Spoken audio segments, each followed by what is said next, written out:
gefährlich.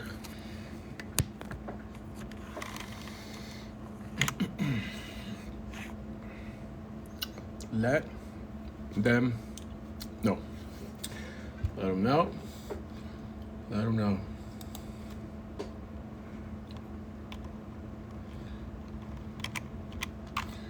It's been, how long has it been? I think over a week, maybe a week since I've actually been live. And so I'm back. Been driving all night, so I'm a little under the weather. Haven't really slept. And that does limit my brain power here. Still voting for Trump. That's what's up. Trump.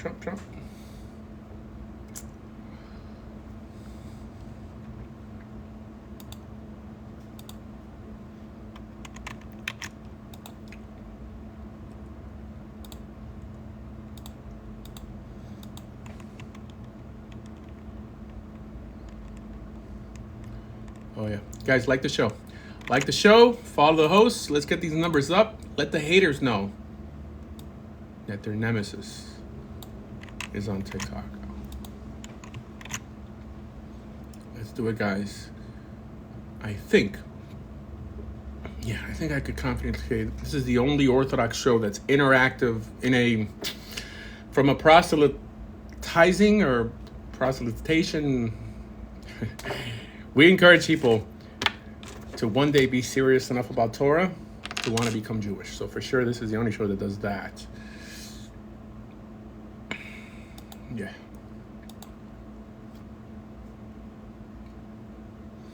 Like the show, follow the host, share with the haters. What else?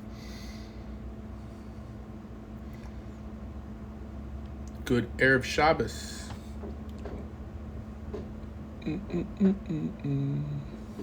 Okay.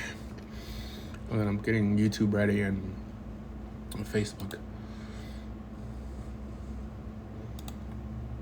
I don't have a regular schedule of when I come up online, but that would make it easier for people who want to make room for me in their day. And we're going live. Mizrahi. Am I Mizrahi? No, I'm actually a convert.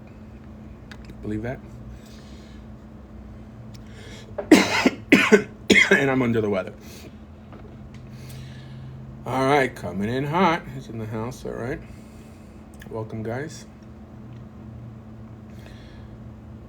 Someone says, I'm Jewish, but not religious. Well, then get religious.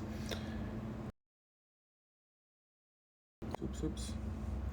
Perhaps we should in some way redefine what being religious is. What do I have? I don't know. I have a cold or something. It's been a week already.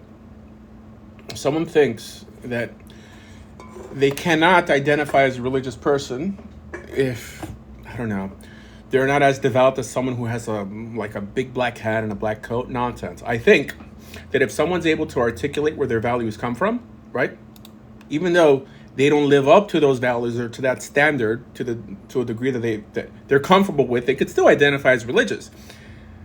Do not identify yourself as a secularist or an irreligious Jew. Say, no, I believe in God. And obviously, I think that believing in God, for sure, is not enough. If someone, let's say, has a problem believing in God, but acknowledges that, you know what, the world would be a better place if more people kept God's law, I'd consider that person more religious than someone who has full faith in God and keeps nothing.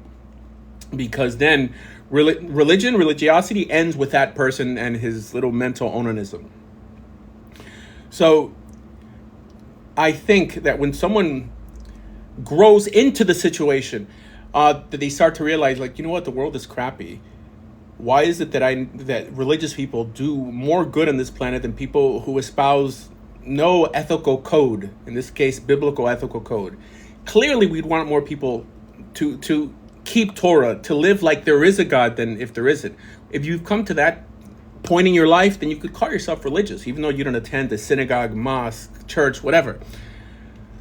Many people feel, because of the fanatics out there, they see someone holier than thou, dressed in white, right? I guess on Yom Kippur in white and a kittah or something. And they're like, wow, if that's the standards of being a religious person, then I can't identify as religious. Not true at all. You can identify as a religious person, again, if you're able to articulate where your values come from. If you have a moral compass that's still intact, saying like, you know what, I know I keep going right when I should be going left. That itself, that level of shame, that you're confronted with your mortality and your weakness, that itself labels you as a religious person. Irreligious people do not think like this. So yeah, anyways. All right. So yeah, and the reason I say this is because in Judaism, I think Judaism probably does it more. Well, probably Islam does it just as much. When you bring in garb into the mix, right? You try to look a certain way to show how pious you happen to be. That's the only reason why they do it, by the way. 1 second. If somebody wears a black hat and has a long beard in, I don't know, 100-degree weather, when there's no law to have a long beard, there's no law to have a long coat or wear a black hat, that means that person's religiosity is for show. And that's not even religiosity.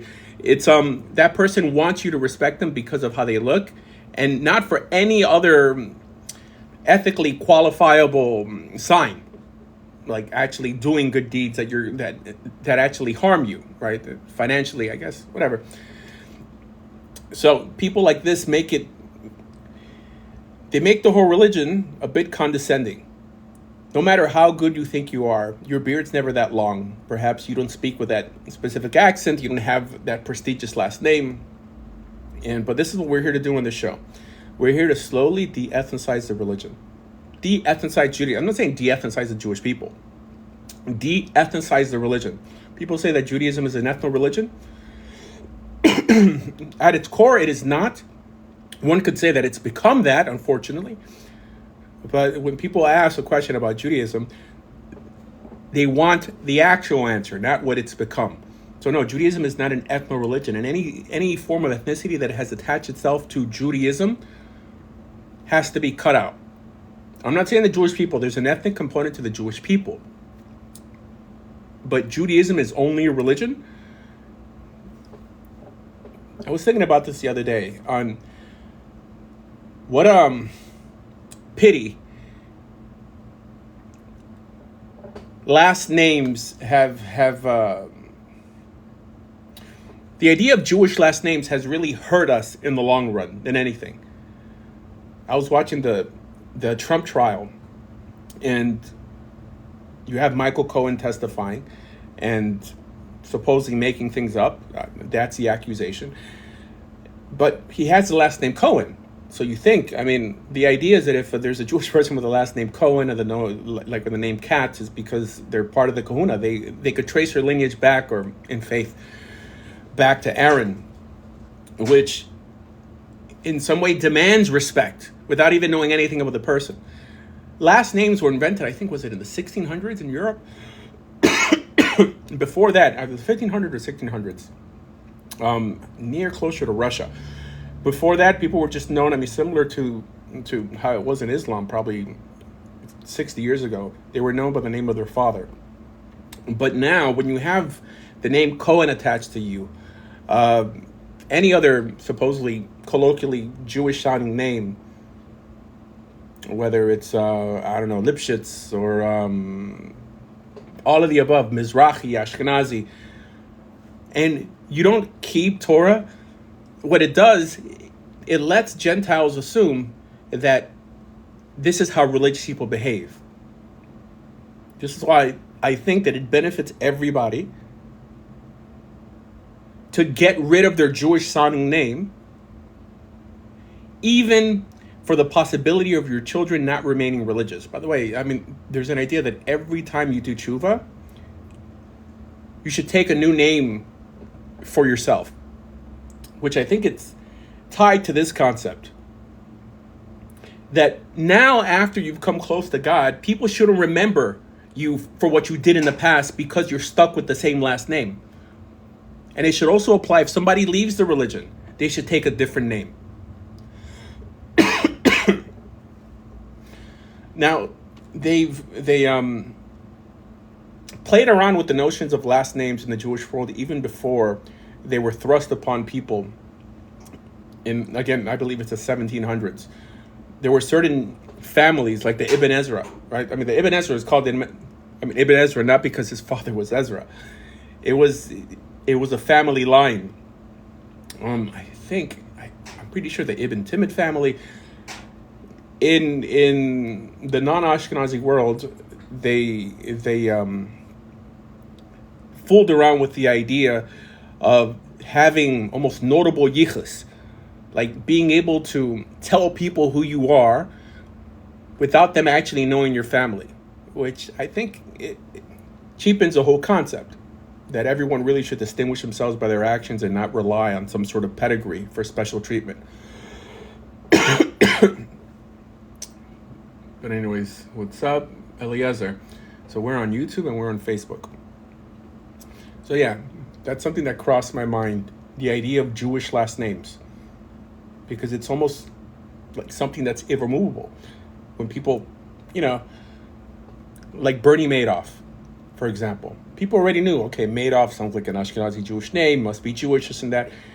With the idea that being Jewish should be tied to anything other than Torah observance, and that people should be distinguished by their actions, is one major thing that harms us as Jews today and builds tons of resentment in the non-Jewish world. If you don't act Jewish, meaning if you don't keep Torah, please separate yourself from the title Jewish or from other religious people who do. We have this concept of a Jewish cemetery. It's sort of misunderstood nowadays that they think that in order to be buried in a Jewish cemetery, you just have to be halachically Jewish. Incorrect. According to halakha, the notion of a Jewish cemetery, it's only for people who are religiously Jewish. Only if they're religiously Jewish.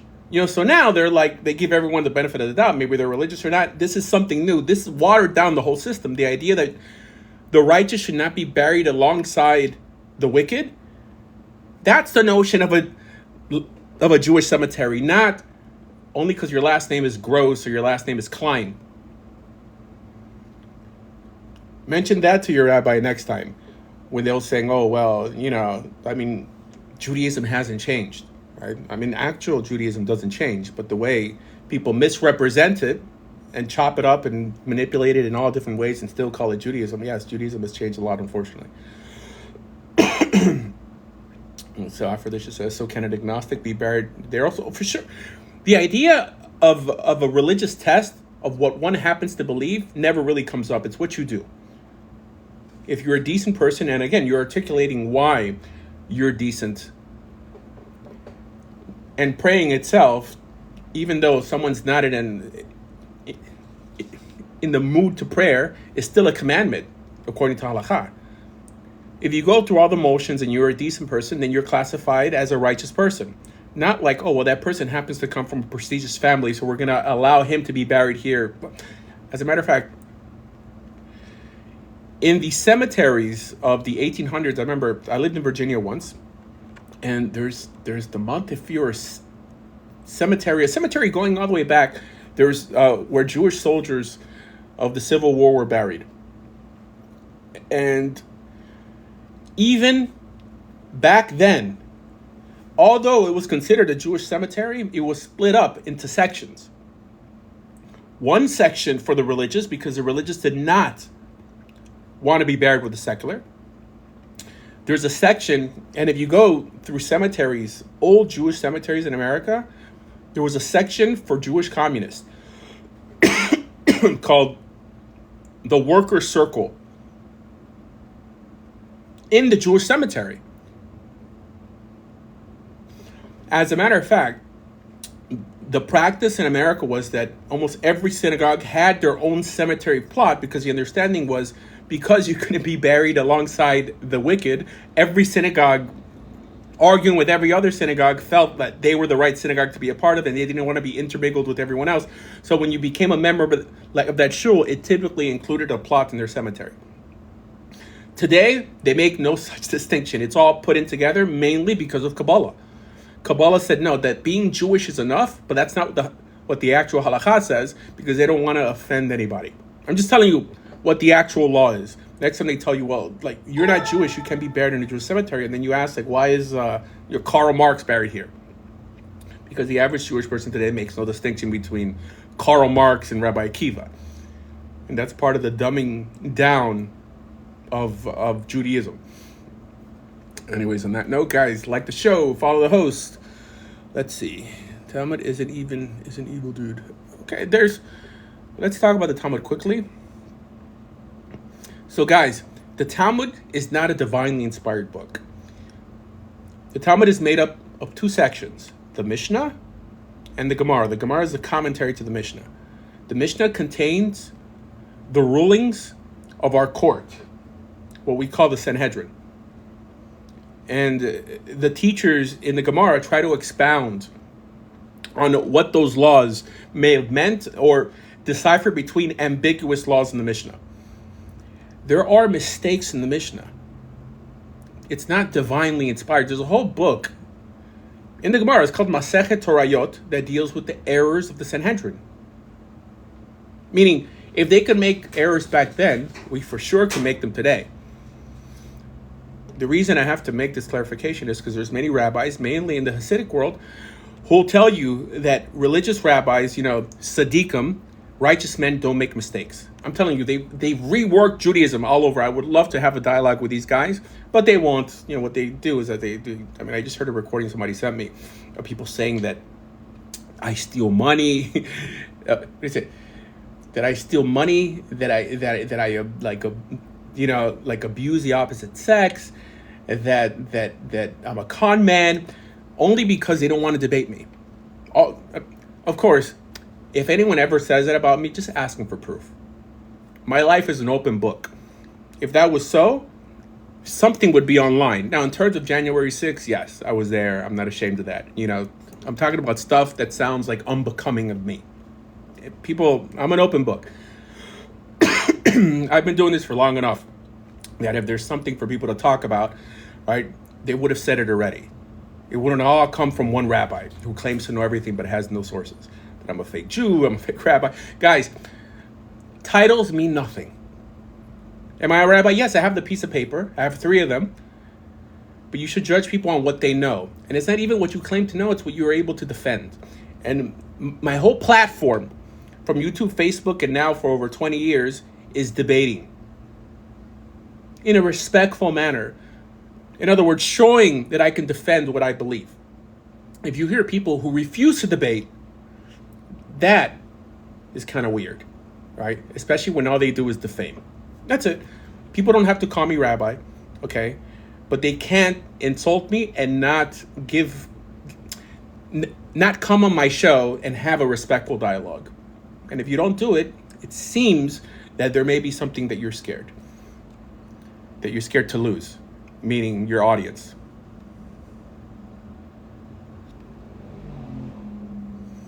That being said, if anybody knows a hater, you can share this live.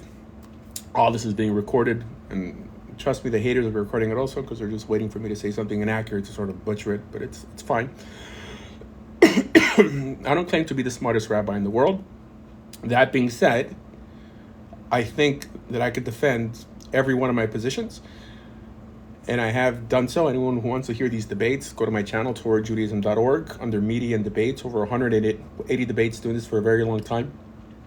And but I'll tell you where most of the hatred comes from. Most of the hatred comes from because I care about Gentiles. And I fight against the idea that has crept into the Jewish world that some people are superhuman and some people are not. Meaning, there are people on this planet who are inherently inferior to others. I don't believe that. And because of that, I encourage people to become Jewish. I see no difference between a Jew and a Gentile other than Torah observance. That's it. Now, ask your rabbi that question. What's the difference between a Jew and a Gentile? And if he says anything other than the Jew keeps Torah and the Gentile doesn't, then you know he's a bigot. That's it. Because what fueled that form of thinking is not the Torah, but Kabbalah. The only difference between a Jewish person and a Gentile person is Torah. So if the Jewish person does not have Torah, in God's eyes, he or she is not Jewish. Now, according to Jewish law, what's their designation? Yes, they're legally Jewish according to Jewish law. It would be unbecoming of a good God to give people to be a respecter of names and titles and give people special treatment because of the blood running through his or her vein. Why doesn't anyone question this? When you hear rabbis on TikTok, there was a guy who got upset at me. He's like, oh, and he made this up, of course. He said, oh, well, you said I wasn't Jewish, right? And I'm like, first of all, I don't call secular Jews not Jewish. I say that in God's eyes, you're not Jewish. According to Jewish law, you're Jewish, 100%. But I thought to myself afterwards, why would somebody who's not religious want to claim the title so badly? It's an important question. What's so great about the title Jewish when you don't believe in God? It's a title that does not exist if the avos, if our patriarchs didn't communicate and give up, so much for God in the Torah. If you see someone kicking and screaming just so you can call them Jewish when they don't keep Torah, means that being Jewish to them is more than observance and covenants and God. It's because to them, it's to be in some way superhuman. It's special to them, but it's not because of the Torah. It's because rabbis have been telling them for at least 700 years that what makes you special is not what you believe in or how you behave, but the soul within you, and that's what makes you Jewish. And this is Chabad 101, Tanya 101, Arizal 101, i.e. Kabbalah. And if any other group espoused a similar idea, they would properly be called bigoted. Ask them.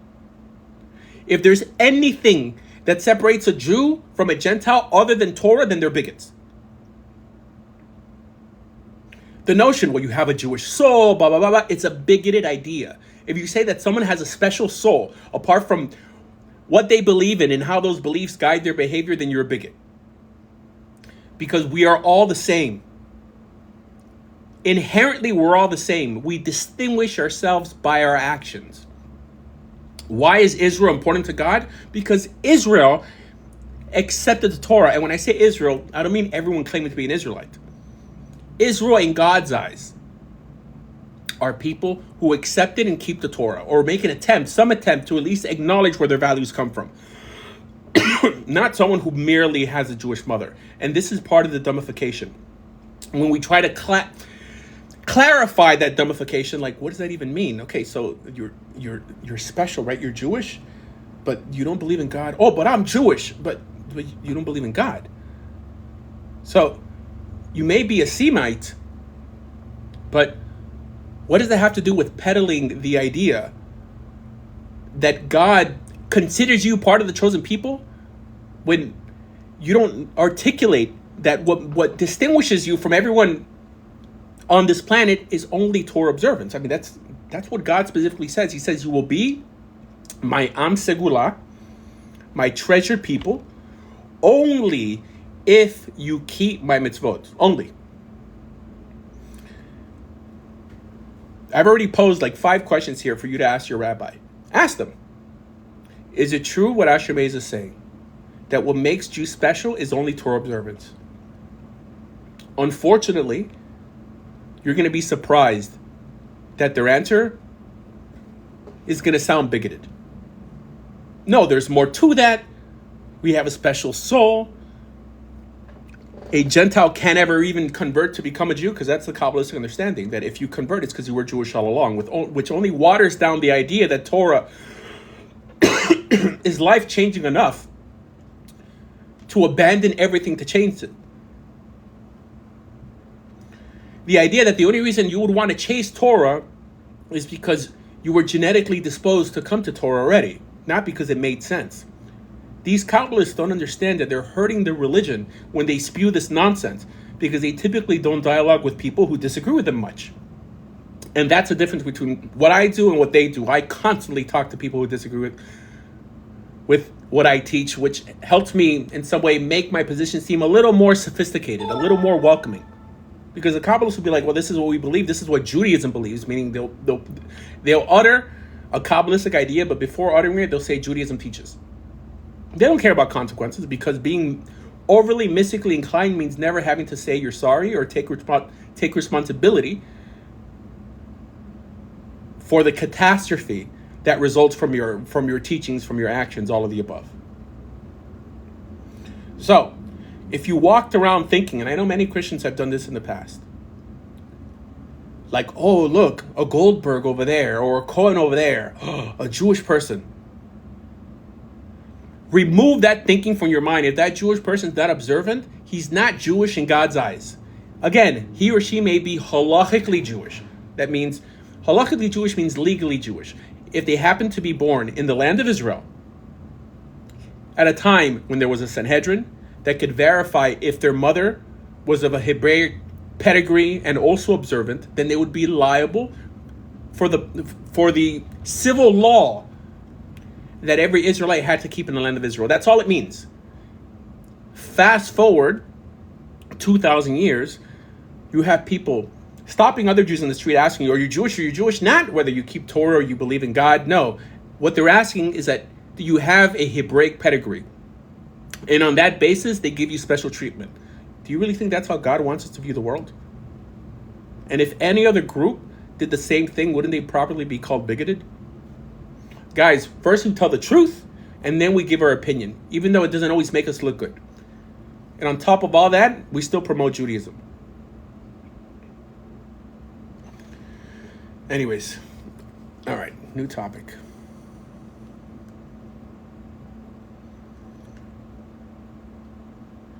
Coffee talk. What questions are you asking? I'm still looking for a question here. What do I think about Ben Shapiro? I think he's a good guy. I don't agree with everything the guy says. Clearly, that's a given. I don't know if people do that with me. They're like, oh, I like Meza. I don't agree with everything he says. That's a given, guys. So Aphrodisias wants to know how much it costs to be buried in a Jewish cemetery. If you don't got money, it doesn't cost anything typically. If you don't have money, that means there are some programs, but it's not so cheap. I had this idea about challenging the idea of mausoleums on what makes a mausoleum, because it's cheaper to be buried in a mausoleum than in the actual ground. But is the mausoleum in the ground if it's made out of concrete? That's the argument. But anyways, fine.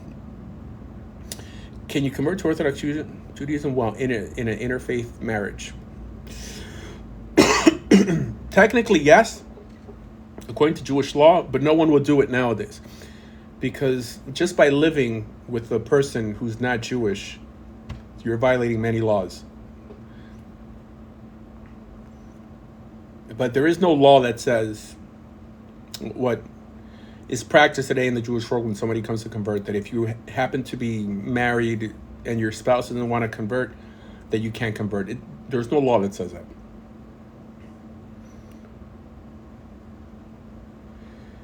Let's see.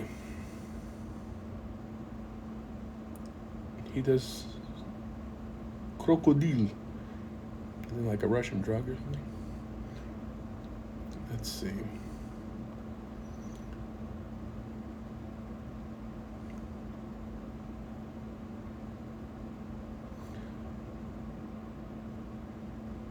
Many rabbis don't allow conversions.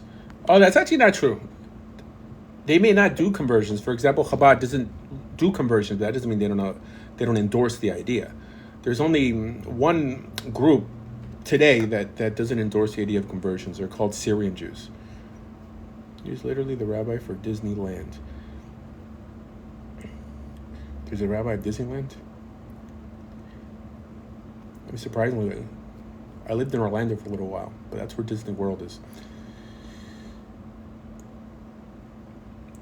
But that being said, what's the largest Jewish organization in the region of Disney World, which would be, like if people know Jewish areas in Florida, that would be like Sanctuary, Dr. Phillips area. It would be Chabad, by the way.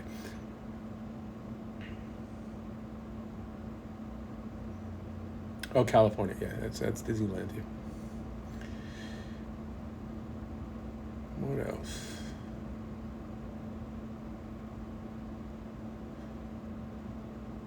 So, what did we cover? The idea of Jewish cemeteries. The way it's run today, it's a bit of a myth. The idea that just because you happen to have a Jewish mother, you're allowed to be buried in a Jewish cemetery. In the old days, people used to fight for who could be buried closest to the rabbi, because there was a hierarchy in the cemeteries. Not to mention that if someone was, if unaffiliated or let's say wicked Jewish people would try to get buried in a religious or near religious cemetery, where they would build a mechitza around it, like an actual barrier. So this doesn't exist nowadays. Judaism has really been watered down. All this, everything I say, guys, trust but verify. There are sources for this 100%. It's difficult because there are so many Chabad shuls or reform. Yeah, no, this is why I feel that God is in some way going to give the Jewish people a pass for many of them not wanting to become religious, because what's the alternative? You have reform or Chabad, right? There's really nothing in the middle. Yes, I agree with Gabriel. I don't think Candace Owens is an anti-Semite.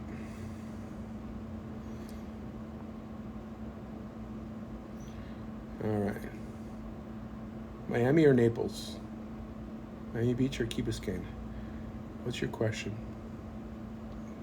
I'm in Hollywood, which is maybe 30 minutes from there, from at least Key Biscayne. Oh, hello, my friend Johnson.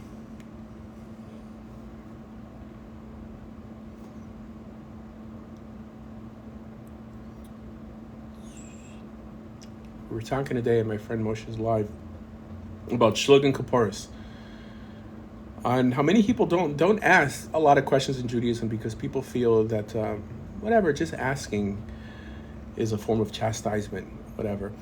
But there's a certain prayer or a certain utterance after someone does what's called Shlug and Kaparis. So Shlug and Kaparis is when you swing the chicken over your head.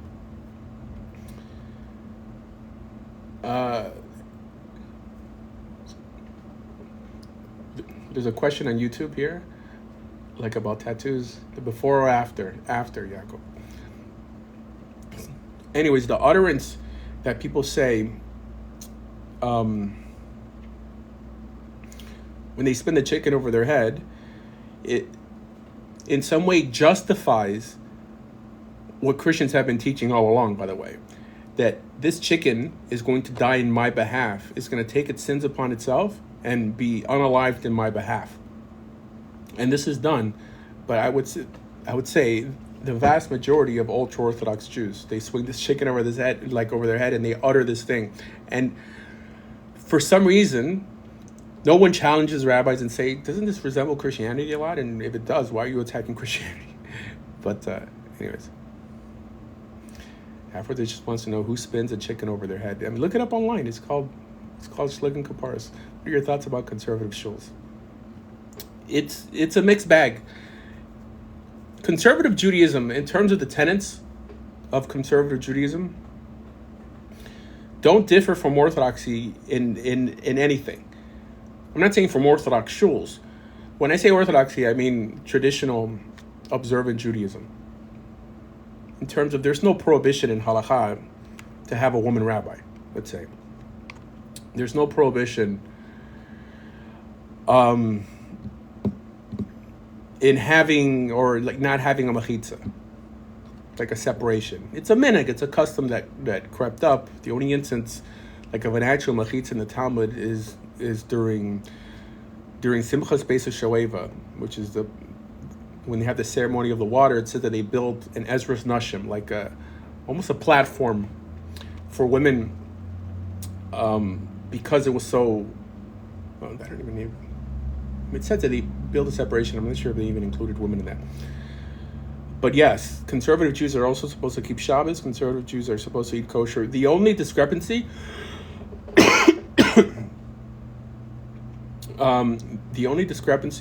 is that I believe in 1956, the conservative movement said that if someone lives too far to walk to a synagogue on Shabbat, that they could drive to their closest synagogue and then come straight back home, whatever.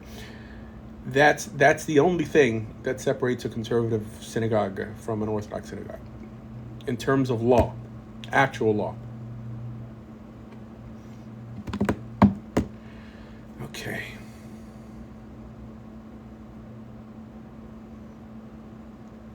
So D says, Judaism doesn't proselytize, though.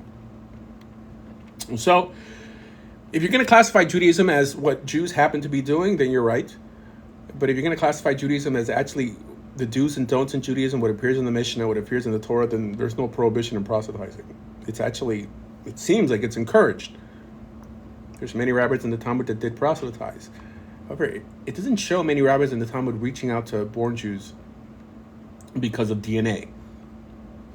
Not that that's a bad idea also. I mean, I think we should reach out to everybody. But the idea that it's okay nowadays to encourage people with a Jewish background to return to Judaism, but it's in some way forbidden to encourage sincere Gentiles to keep searching and come closer to God and one day be serious enough to convert, that's what's absurd.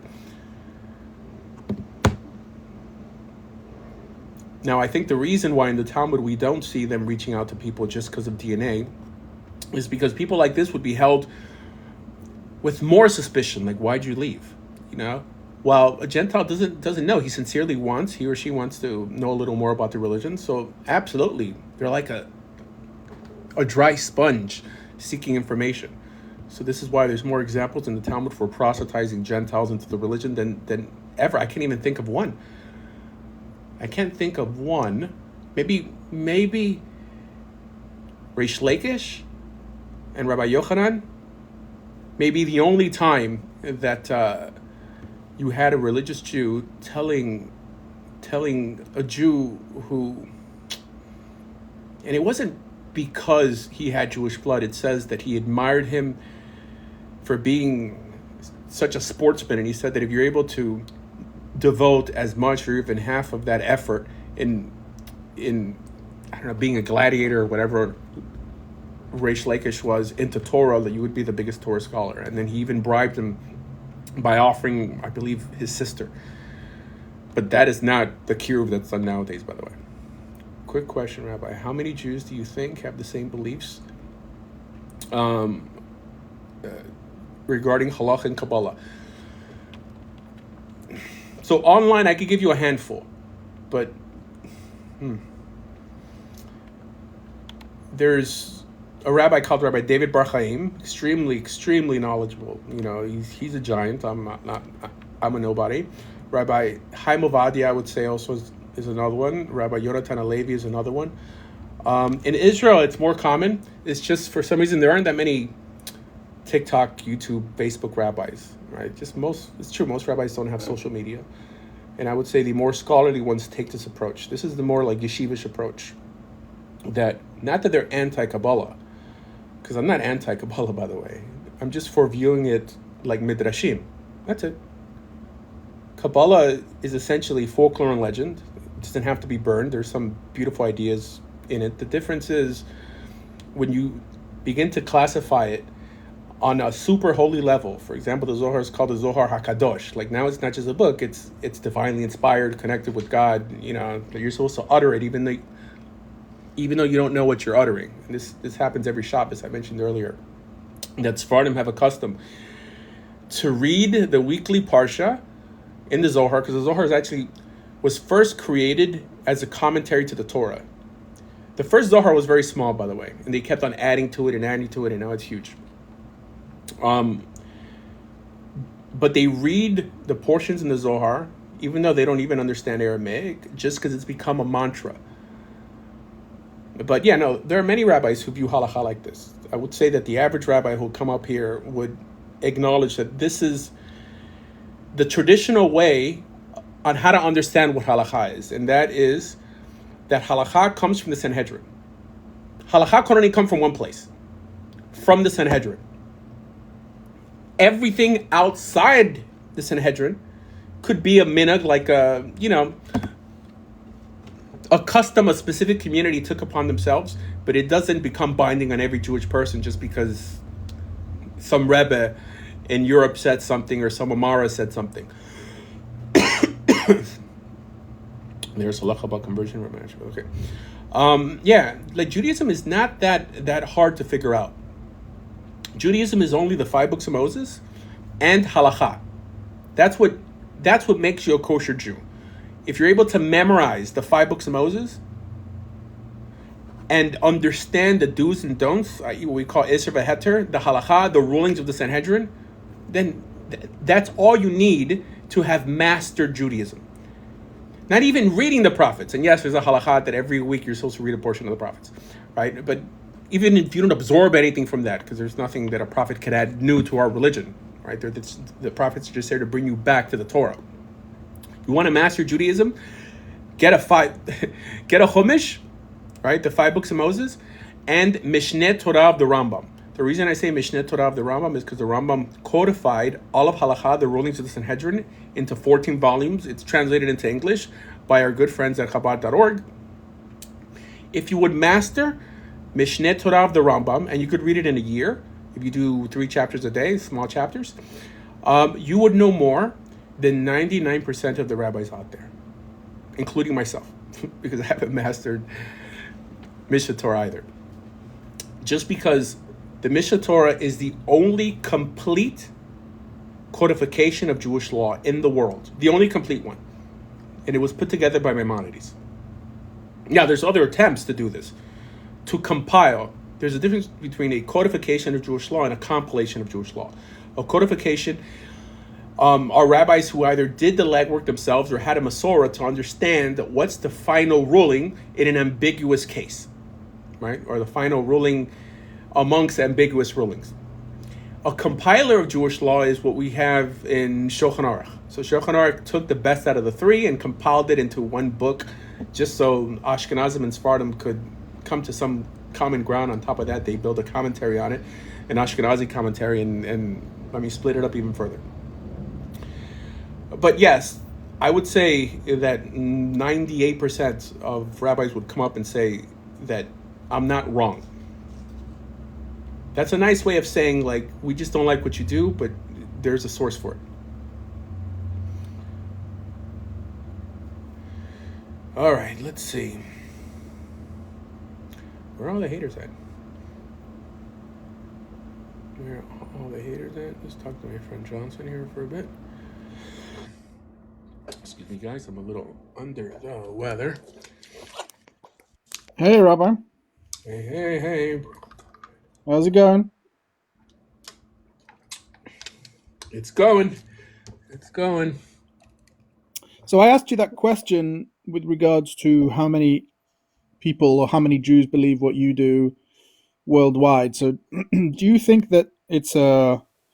And what I mean by that is that, for example, one thing that I think is interesting that you say is that a secular or an atheist Jewish soul is no different or maybe even worse than a Gentile soul. Mm-hmm. Do you that doesn't strike me as a yeshivish idea. In fact, for everything I've heard from yeshivish ideas is against that. So anyone who teaches Judaism like I do will have an issue saying that a soul is superior, just because of blood. And all the names that I threw down, Rabbi David Rachaim, Rabbi Chaim Ovadia, Rabbi Yonatan Alevi, I guess Rabbi Michael Baron before he became a Samaritan sympathizer, rationalist Jews would respond in such a manner. Cabalistic Jews would have a problem because they've incorporated so much Kabbalistic literature. You don't understand how many books there are of Kabbalah.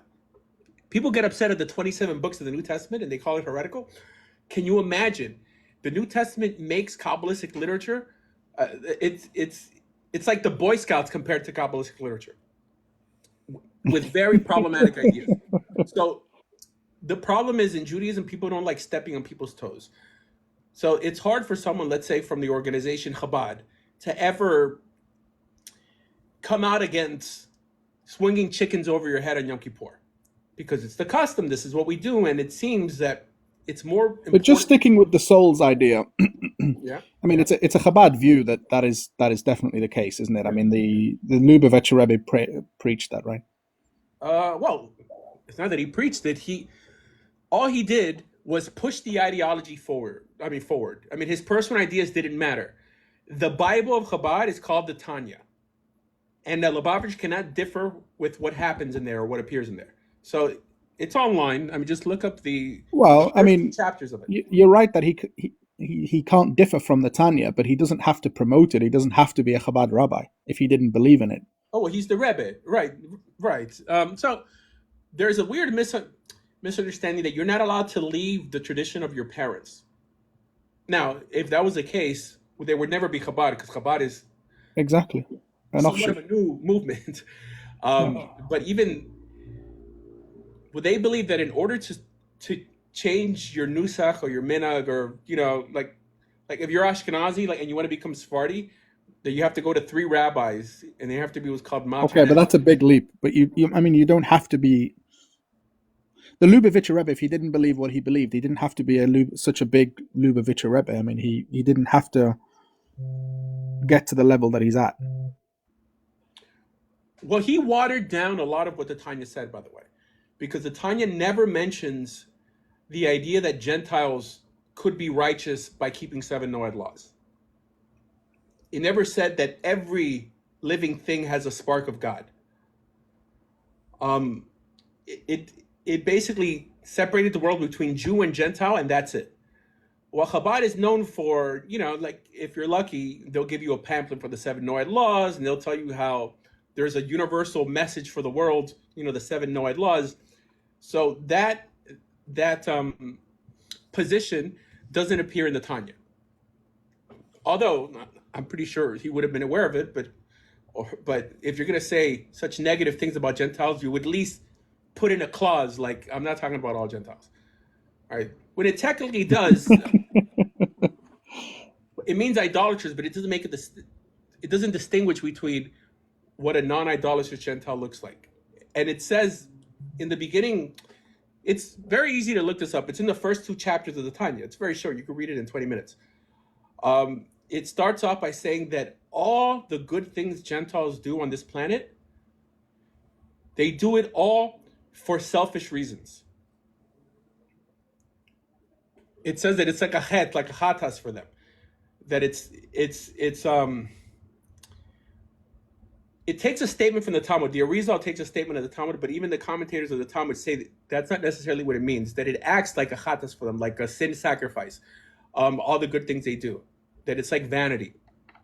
But this is at the crux of Cabalistic Judaism, which is why I'm not a fan.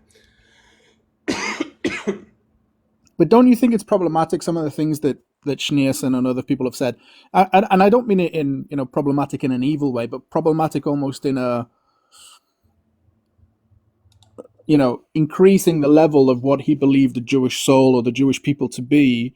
Almost, I'm trying to find a quote that he said that I heard when I was studying this a couple of weeks ago about how Schneerson believed that the world was made for Jews or the Jewish soul. Yeah, no, he didn't make this up, though. I mean, he's just peddling straight the teachings of the Arizal. I don't think people don't call him Schneerson, by the way. I mean, just because you say that, I mean, you're gonna knock them off, or they'll say like the Lubavitcher Rebbe. Right? Lubavitcher Rebbe or whatever, Schneerson, whatever. I'm not Jewish, so I. No, I get it. It's just because people won't know like who you're talking about. But I think that he actually watered it down a lot and made it like a little more universal. Right? I don't think that the Balatanya would have went to Congress or to the United Nations and try to get people to like buy into keeping the 7 Noahide laws and this and that.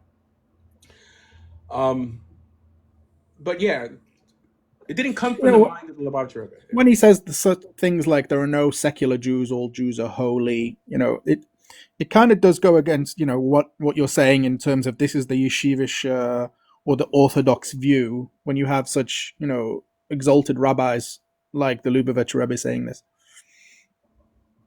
I'm not saying there's anything wrong with it. It's his belief, whatever. It just seems it's almost a different religion than the one that you're talking about. At the end of the day, we all have to keep the same amount of commandments. The question is, this redefines why someone may choose to remain Jewish or even become religious if they have a Jewish parent. Don't you see it as a different religion? Like for me, what you're talking about is a different religion from what the Lubavitcher Rebbe was. Mm-hmm. It's a different faith. It's a different. What you're talking about, a Jewish soul and a Jewish belief, is very different from what he's talking about. I mean, he's saying that the world is made for Jews, and that Jews were ordained before, by God. So Yeah, but that's God not what almost unites. made this playground for a chosen few select souls who are here on this earth. What unites us as Jews is just plainly Torah observance. That's it. In terms of why you keep the Torah, this is why I don't have an issue with someone believing Jesus is the Messiah. Because how does that change you from keeping one Torah law? So, When you say Torah observance, it yeah. it's it's a different Torah that says what you're saying versus what he's saying. No, I mean commandments, like the do's and don'ts. In terms of philosophy, you know, yeah, this is look, in Judaism, you have the right to be stupid, okay? You have the right to be an idiot. However, only because you're stupid and an idiot doesn't mean that you should be labeled a heretic or an idolater, which is exactly what's done nowadays. What solidifies you as a Jew is Torah observance. But you can't just make up new ideas or have very different ideas and then say with it's the same religion. I mean, this is so different. I mean, the nature of a soul and the nature of why we So it depends exist. how you define That's a religion, different doesn't it? religion. Colloquially, yes, the way you define religion colloquially, that the religious tenets of Judaism, yes, but in terms of the core of Judaism, Torah observance, then yes. I mean, or then no. I mean, from that perspective, you can believe everything the Rebbe believed about Judaism and still be a kosher Jew and be, part of my family because we're united by Torah observance. The Torah doesn't even mention the Messiah. The reason I mention this is because many people believe the Rebbe was Mashiach. It just doesn't mention it. So it's Okay, but that's slightly different because that's believing in. Oh, let's say there were two Rabbi Ashers. One believed in a Messiah and one didn't, but everything else was the same. I wouldn't say that that's two different religions. That's eschatology. These things differ sometimes, but believing that the idea of a Jewish soul is eternal, in that the world was made for Jews and not all Jews are holy. For me, that's very different. Another way of putting it is that you could technically be a racist and still be a kosher Jew. That's fine. You can be a racist Muslim and still be a Muslim. Just means you're not a good one. I think that's what we're trying to separate here. I mean, how do we split hairs here? What makes it not part of my religion? Well, for example, when you have a very fundamentally different view of God or of the nature of this world. No, I mean, still, if someone believed that God had a foot or God had a hand, right, which would definitely go against what Maimonides teaches, I would still consider that person fully my brother in Torah. Like if they kept the Torah, and we don't. Philosophy. That's fine, and I would say that same person would also be, a Muslim with or without that belief. But if that person believed that there was such a thing as a Muslim soul and this world was created for Muslims, I would say that person is a heretic and no longer a Muslim. Like, I don't do that because that's what they do to us. You understand? They write us off for non-Torah or halachic reasons, so we can't do that to them. Torah and a halachic reason because you're changing the nature of what God is. But the truth is, we don't know anything other. We don't know anything about God other than He's just, He's righteous, and He's a lawgiver. Right? That's all we know. Well, do you think that it's just that God created this world for a very select few number of souls, a very small minority, and that said this world is for them, and I created this world for them, and that everybody else's soul is inferior, not because of their belief or actions, but because of how they are born? I.e., like Schneerson said, there's no such thing as a secular Jew. All Jews are holy. Right. Yeah, David, go ahead. Yeah, I mean, the guy has a point. By the way, nice to meet you. I'm sorry for calling you the guy. It's not polite. I don't like it, but I don't know. No worries. Nice to meet you too. Okay. So yeah, you definitely got a point. I mean, I agree with you. A lot of Jews agree with you with the fact that that can be racist and everything. we want to say about it, but it's like nationality. Okay, for example, you sound to me like British. You could be also Australian, and I don't know. I'm just making an example. Okay, for example, we are in Britain. Okay, we both have citizenship there, and that doesn't mean that we must do everything in the same way exactly, even though we are on the same. Like we, how can I say we? From a law perspective, from a rules perspective, we obey to the same rules. We follow the same guidelines. You know what I mean? We all drive on the right side in the case of Britain. You know what I mean? So basically, I know what you mean. I have absolutely no problem with Judaism being racist or not racist. You know, having an in-group. I think that there's no problem with that. I think that's fine. Every group has an in-group bias, an in-group preference. I think that's completely fine. But to say that somebody who was born in our group, you know, is always in our group, no matter what his beliefs or his actions are, and that his, like for example, you know, the most evil man in the world, if he was happened to have a Jewish mother, he would still be holy, and that this planet was made for him. For me, that is extremist. also for I don't care about the racist aspect of it; it's the extremism aspect of it. yeah, but okay, like every religion, we are not here to talk about the thing that Judaism is perfect and we don't have crazy people in among us or stuff like that. It's not true. It Well, would I'm not. be Listen, I'm not calling hypocritical to Schneerson. say I'm like not that. calling the rabbi crazy or an extremist or a bad person. I'm questioning how these two things could be the same I belief. got your point. I got that's not about everyone, but I want to be sure that you understand that not all of the Jews think that way. Okay. No, of course. No, I'm not. I'm not accusing everybody of believing that way. The rabbi, for example, doesn't believe that way. Guys, I'm just trying not to do the same thing to them that they do to us. And some people would be like, you should do the same thing to them. Yes, they know how it feels. It doesn't work like that. There's according to Jewish law, there are consequences for calling somebody a heretic. We don't extend the lives of heretics, right? They're almost unalive. Same thing with idolaters. That means he can be an idiot. Like, you know, according to Jewish law, like nowadays we could put people in cherem, meaning we could excommunicate people. The reason many people don't do it is because if they would start doing it, everyone would start putting each other in cherem, like excommunicating here, left and right. You know, so it's better to just unite on the core of our religion, which is Torah observance, and basically say everyone should at least play nice. That means let me give you maybe the background, the rationale of what I'm saying. In Islam, there have always been a group called the Khawarij, the ones who outside everybody else, who are very quick to label people non-Muslims. And in their view, this group was a very early Muslim group that sprung up after the Prophet died. And they believed that if you committed one major sin, then there was no way back for you. So, for example, if you committed adultery, you were outside the fold of Islam and there was no way back. And the Prophet warned about this group arising and told us to always be wary of it, of these people who had very hard hearts and who would judge other human beings more harshly than God himself would judge. And so we're always very wary of them, which is the reason, and that's why, for example, the ISIS group are exactly the same. They killed more Muslims than anybody else, or unalived more Muslims than anybody else, because they believed the reason that global Islam was in such a dire strait is because so many Muslims were not, had committed too many sins and what have you, and that's why they wanted to, that's why they would never attack Israel, for example, and why they killed so many Muslims. So we were always wary of these groups that seem to go one way or the other in the extremist path in terms of, either Muslims are always Muslims no matter what, a Muslim soul is holy. That's strictly forbidden in Islam. And then the opposite is also true. If you committed a sin, or you're outside, or you're excommunicated. Mm-hmm. So I have some sensitivity to that. That's the background of what I'm saying.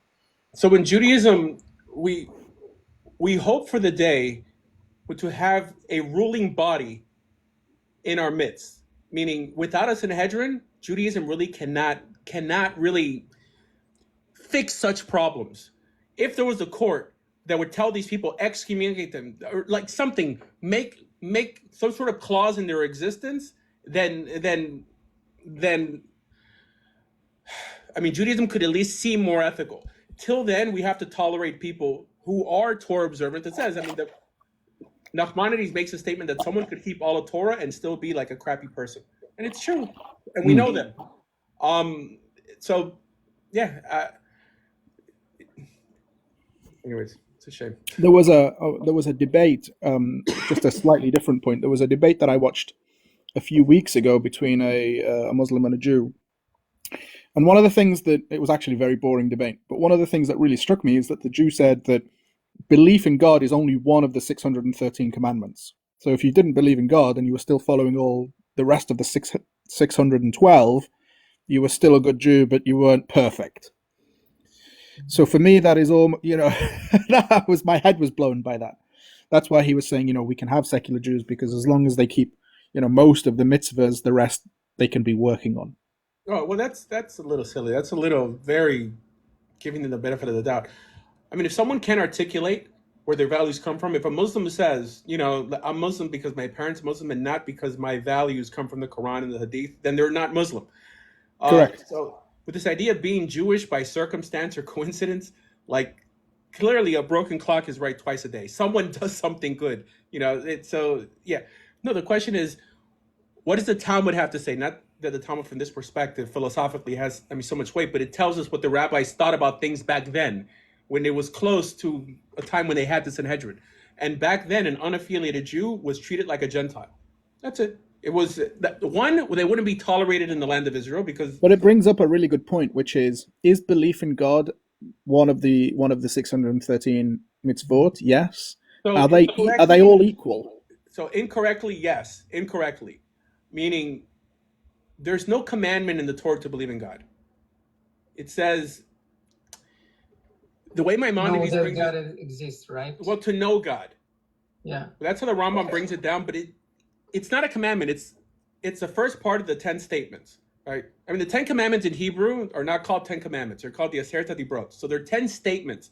So the first statement is not even a commandment. So they'll say, because I am the Lord your God who brought you out of the land of Egypt, i.e., right? The clause, believe in me. But there's no actual command to believe in God. But what's the first commandment? What's the first one? Isn't it, don't worship any other gods except me? So no, that's how the Christians break it down. It's a statement. Oh, in terms of it says don't worship other gods, but it doesn't say that you have a commandment to worship God in that statement. I don't think it does.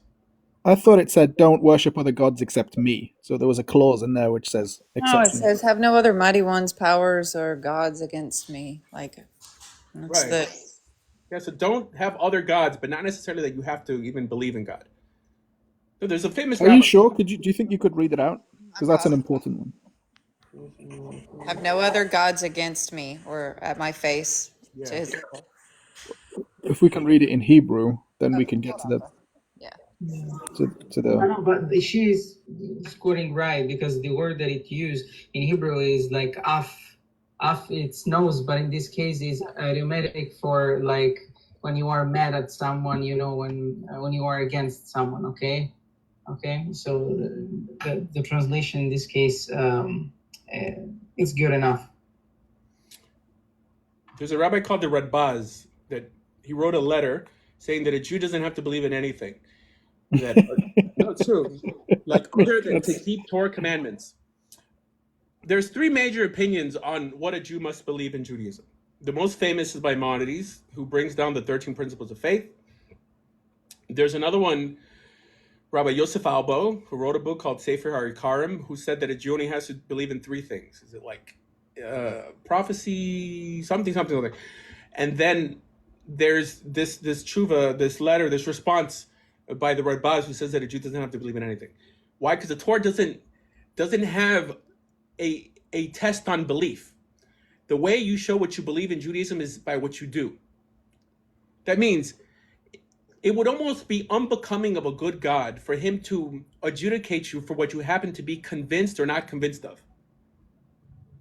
Yeah, that's exactly this point, Rabbi, is the main difference between Islam and Judaism. It's actually the biggest difference. Mm-hmm. The Prophet said that the reason that Islam came and the reason that the Jew, because if you read the Quran, and I know you've told me you haven't, the Bani Israel, the children of Israel, are differentiated from Jews, the sons of Judah. And it says that it's a case study. The Jews are a case study for Muslims in the Quran. And it's why the Jews went astray, why God had to send so many prophets. And it's one of the main reasons is that their hearts were hard, i.e. they judged by the letter of the law instead of the spirit of the law, and they lived by the letter of the law instead of the spirit of the law. I.e. they followed the rules not because the rules were there to help and to guide, but they saw the rules almost as gods, almost as we have to follow this to the T. And well, it's like this in the prophets. It mentions in the prophets that it's interesting. It tells us why God was upset with the Jewish people before he exiled them. And it was because they were forgetting about essentially what Christians call the spirit of the law, saying more ethical, that all this should boil down on doing goodness to others, right? But it never mentions belief, though. It never says because you weren't that's convinced. The point of the spirit of the law, isn't it? No. The point of the spirit of the law means the essence on why we do it. For example, you may have a ceremonial act that in some way translates into an ethical message, right? But if you overlook that message, you're commanded to love the Lord your God. You can't love something you don't believe in or exists. So okay. If you don't believe in God in Islam, you are not a Muslim. Doesn't matter how good of a person you are. You can be a good person and non-Muslim. So I don't think you're not a Muslim if you don't believe in God. From that perspective, but being that the court is what adjudicates you and kicks you out of the Jewish people, how can they validate such a love? Because there's a law to ensure that there's peace on earth and things move smoothly.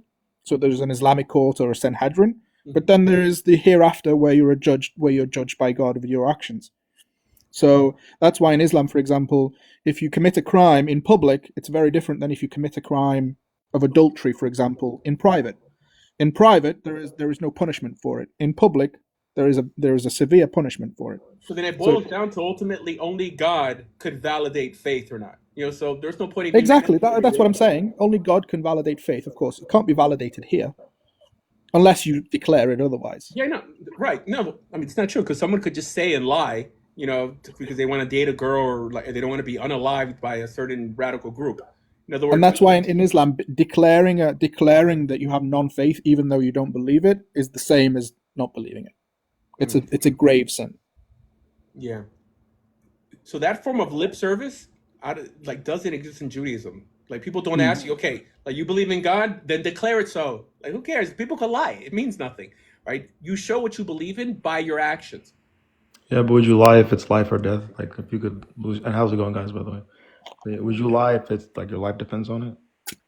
I mean, the prophet Isaiah talks about this too, actually, though. You honor me with your lips, but your hearts are far from me. No, correct. Yeah. No, only God can make such a judgment. No, I got that. But I think what he's saying is you can lie, but that your life depends on that. In an Islamic, under Islamic. I know. Yeah. I'm just saying that itself seems a little primitive because everyone would just lie and tell people what they want to hear. However, but the point isn't about the earth.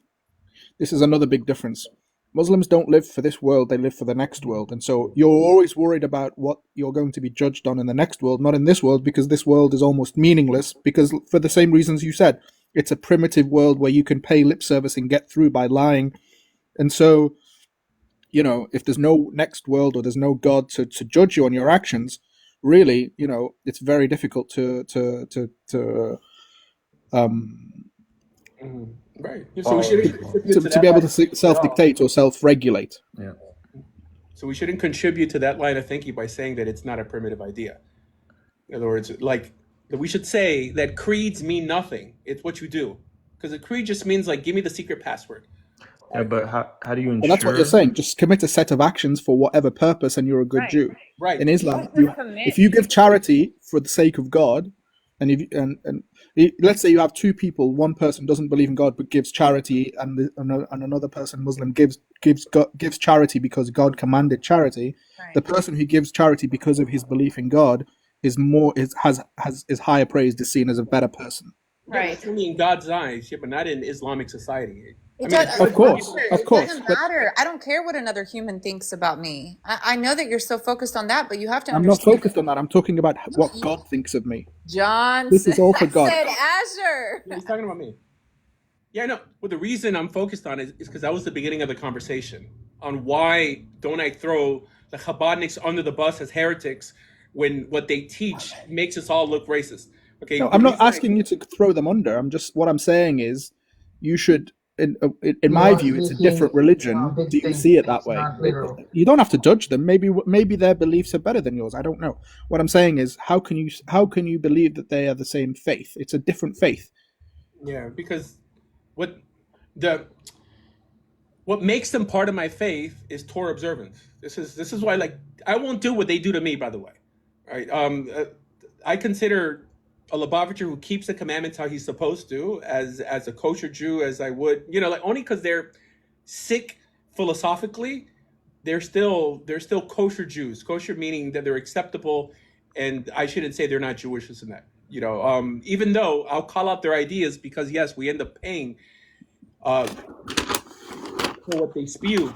But yeah, what are we gonna do? I don't know, Rabbi. Your son's going to end up thinking all of these things. You're sending him to a Chabad school. It's my I don't know ex-wife putting him in that how much school. of a good idea that is. My ex-wife. It's not me. It's not me. Although a lot of the secular Jews like the Chabad. All my secular Jewish friends Of course who they are do. atheists, they love the Of course. Chabad. Of course, because Chabadniks make them feel like they're Loved, they are special. right. They're They're Ubermensch. good guys. It's true. That's the point. What's there not to love? You gotta understand this about Jewish people, secular Jewish people. Okay, imagine that you are a secular, I don't know if you're a Muslim, whatever. Okay, so you will like to be more close to Orthodox people, let's say, or more practicing Jews, but you are scared because of all, how can I say, the appearance of the things, all the procedures and stuff like that. So one comes to you and he says, "No, but you're okay, you're fine," and he broke the ice and he starts even telling you, "No, you are a good guy," and he's nice with you, and they can do nothing wrong. does No matter what you do, you're holy. actively to make you feel that you are loved, that you're important. He gives you help, whatever. So they are buying people, let's put it this way, with this philosophy of you are special. Right. Okay? Which at its core, it's not bad if they did it equally. It would be such a beautiful thing. But because they separate who they're kind to and give this nice treatment to, that's what makes them crappy. One little thing, like could change the flavor of the whole pot. Anyways, so that's the issue. It's not, of course, people. I don't think it's crappy, actually. I mean, it's their belief, and that's what they think, and they want to bring people who are within their community back. I understand why they're doing it. It's just, it's odd to have a religious belief behind it as opposed to a community belief behind it. So why do you feel it's crappy if you're limiting it to DNA? Because I understand why they're limited. No, I understand racism. If you've got limited resources, you want to bring the people from your tribe back, from your family back. It's a kinship thing. Oh yeah, okay. But if by tribe and family you mean religion and you like sprinkle it with spirituality, then you automatically gave birth to an Ubermensch, to a superhuman. You understand? I mean, it's not like my cousin or I have a responsibility, like to my brother, let's say. But what does an Orthodox... That's how they view things, right? They view other Jews as their brothers, as their kin. Because of the soul. But that's what I'm saying. It's strange to believe it because of the soul. If they believed it because we have shared cousins or long lost we share a history and we share a community, then I can understand it. But to think it's because of the soul, that's what's odd. Your survival physically, like the people who look like you because like they're of your clan, I understand, but they're doing this in the name of God, and that's what makes it bigoted. Because now I agree. You could be a racist. Asher, I have a question, Asher. So, have you ever attended a Chabad synagogue before? Like every other week. Every other week. Okay, nice. Yeah. Yeah. Okay. No, my son goes to the Chabad school. So the reason I go to Chabad every other week is because I get my son every other week and he's there with his friends. I like Chabad, by the way. Okay. Well, the reason this came up is because I'm defending Chabad from like Johnson. So Johnson is saying that although I call out Chabad for a lot of the things they do, I should call them like heretics and like not of my same faith. No, don't miscategorize me. I didn't say call them heretics or be mean to them. I'm just saying you shouldn't think of them as the same faith, in my view, because it's a different faith. It's not bad or worse. It's just different. Yes, our faith is only tied to practice, not belief. You know, that's not how it's. People don't extend that courtesy to me, by the way. Right? That we could keep all the same commands, but if I say I believe in proselytizing, or I say that maybe the Zohar is a forgery, but they'll say, well, you're not even Jewish. Right? So like, I don't want to fall into that hole. And the same guys will just lie and start saying a bunch of other things about me, which are clearly not true. But anyways, whatever. So the way the rabbis do it is by not acknowledging people. Is that the way how they turn people away, by not acknowledging people who come into the shul, regular like newcomers? Is that what they do? Like, what do you mean? Like whenever there's like I go to Chabad sometimes, and when I go there, there's always like new people, and then they come in for like a week or two, and then they leave. You don't see them again. Are they Jewish? I'm not sure. I don't think so. Oh, that's probably where. No, if they were Jewish, no, Chabad does take care of people with a Hebraic pedigree. They give you special treatment. I mean, that's your specialty. So they're welcoming. I mean, they're welcoming. They give special treatment to people who are born Jewish, but they're not going to tell you don't come because you're not Jewish. Right? I mean, yeah. But I don't see them like acknowledging people that come in there. Like you'll see a black family going in there, and then like the rabbis don't say hi to them. All right, I don't know about that. I don't. There's two faces like of Chabad. There's I don't know, like if they wouldn't acknowledge them, they may ask me if they're Jewish or not. But it's not that they're going to mistreat you, because I don't know if they mistreat more than just over embellish the idea like of Jews being special, but I don't think they're actively gonna like, Do you think they do it because of what's in Ezekiel, the book of Ezekiel? When I was reading that, I was thinking maybe that's the reason. Religious Jews nowadays don't do anything because the Bible says to do it. I mean, it has to be reiterated somewhere, unless it's in the Torah itself. They'll quote the Torah and verses from the Torah, but I'm sure the Chabad know the book of Ezekiel, and no. You don't think so? No, they don't. I mean, for sure Ezekiel, because Ezekiel is one of the books that are very not represented much in the reading of the prophets. So no, the average Jew doesn't even study the books of the prophets. Unfortunately, it's just not. What are they doing in the yeshiva schools, like 12 hours a day then? Talmud. For sure, not studying the prophets. No, they're studying. What are they studying then? Just the Chumash? The Talmud. Yeah, the Talmud. Prayers. Here. They study the Talmud and not the book of the prophets. Correct. Right. No, I mean for fun. I mean they. Is that what you did? You didn't study the Tanakh. You just studied the Talmud. Oh, I mean, I knew the Bible before I went to yeshiva, but people don't study the Bible in yeshiva unless it's like a part-time Shavua class. If you're studying the weekly Torah portion, they do it, but it's not like they're trying to decipher what the Bible. No. What are they doing there for like 12 hours a day for like They're years? studying commentary and the traditions and the prayers and things like that. Don't you need to read the text before you read the commentary? No, they read the commentary. Wait a sec, guys, calm down. Wait a sec. Talmud means studying, and when you say Talmud, you are saying a bunch of things. When you study Talmud, you are actually studying how to put in practice all the commandments. And so, while you study Talmud, you quote all the time Tanakh. It doesn't mean that's not the same thing. Study actively the Tanakh. Okay. That's not the same thing. That's not the same thing as reading the narrative, reading the context around a passage, quoting a passage, and then quoting what Gemara says, and then quoting what the Bright says. It's not the priority for a rabbi to know all the prophets, at least for someone who needs to know the Jewish law. It's not the priority. Because if you know what... Yeah, I know it's not priority. That's not what he's asking, though. He's asking why don't they read it? I'm giving him the answer, and you're like cutting me off. That's a good question. Okay, it used to be back then. Am I right, Rasher? Yes, it used to be. I'm very surprised by that, Courtney, actually. I'm almost shocked by that. So in yeshiva, people don't study the Talmud to know Jewish law, okay? People study the Talmud as an exercise. Sport. Right. They study it like a sport. Because no matter what conclusion you may come to by reading the Talmud, at the end of the day, you have to do what SchanKorus tells you to do. Or then you're considered a heretic. So they study like a sport. They'll just read it. They'll argue for the sake of arguing. They're not studying for the sake of learning. This is quite factual, unfortunately. Yeah, that's How is this encouraged? I'm so surprised. why. It's because Judaism is set in stone for the most part. Like, Yeah. Is it? I mean, yes, you've had the Zohar that's very new. no. That's like that's The Agadah. Tanya is very new. That's not the same thing as studying Jewish law. Like Jewish law and the authority of the rabbis, even though there's really no true authority, but the fact of the matter is, in Judaism, it's kind of set. Like the way that we do things is the way that we do things, and the text that is received is the text that God wanted us to receive.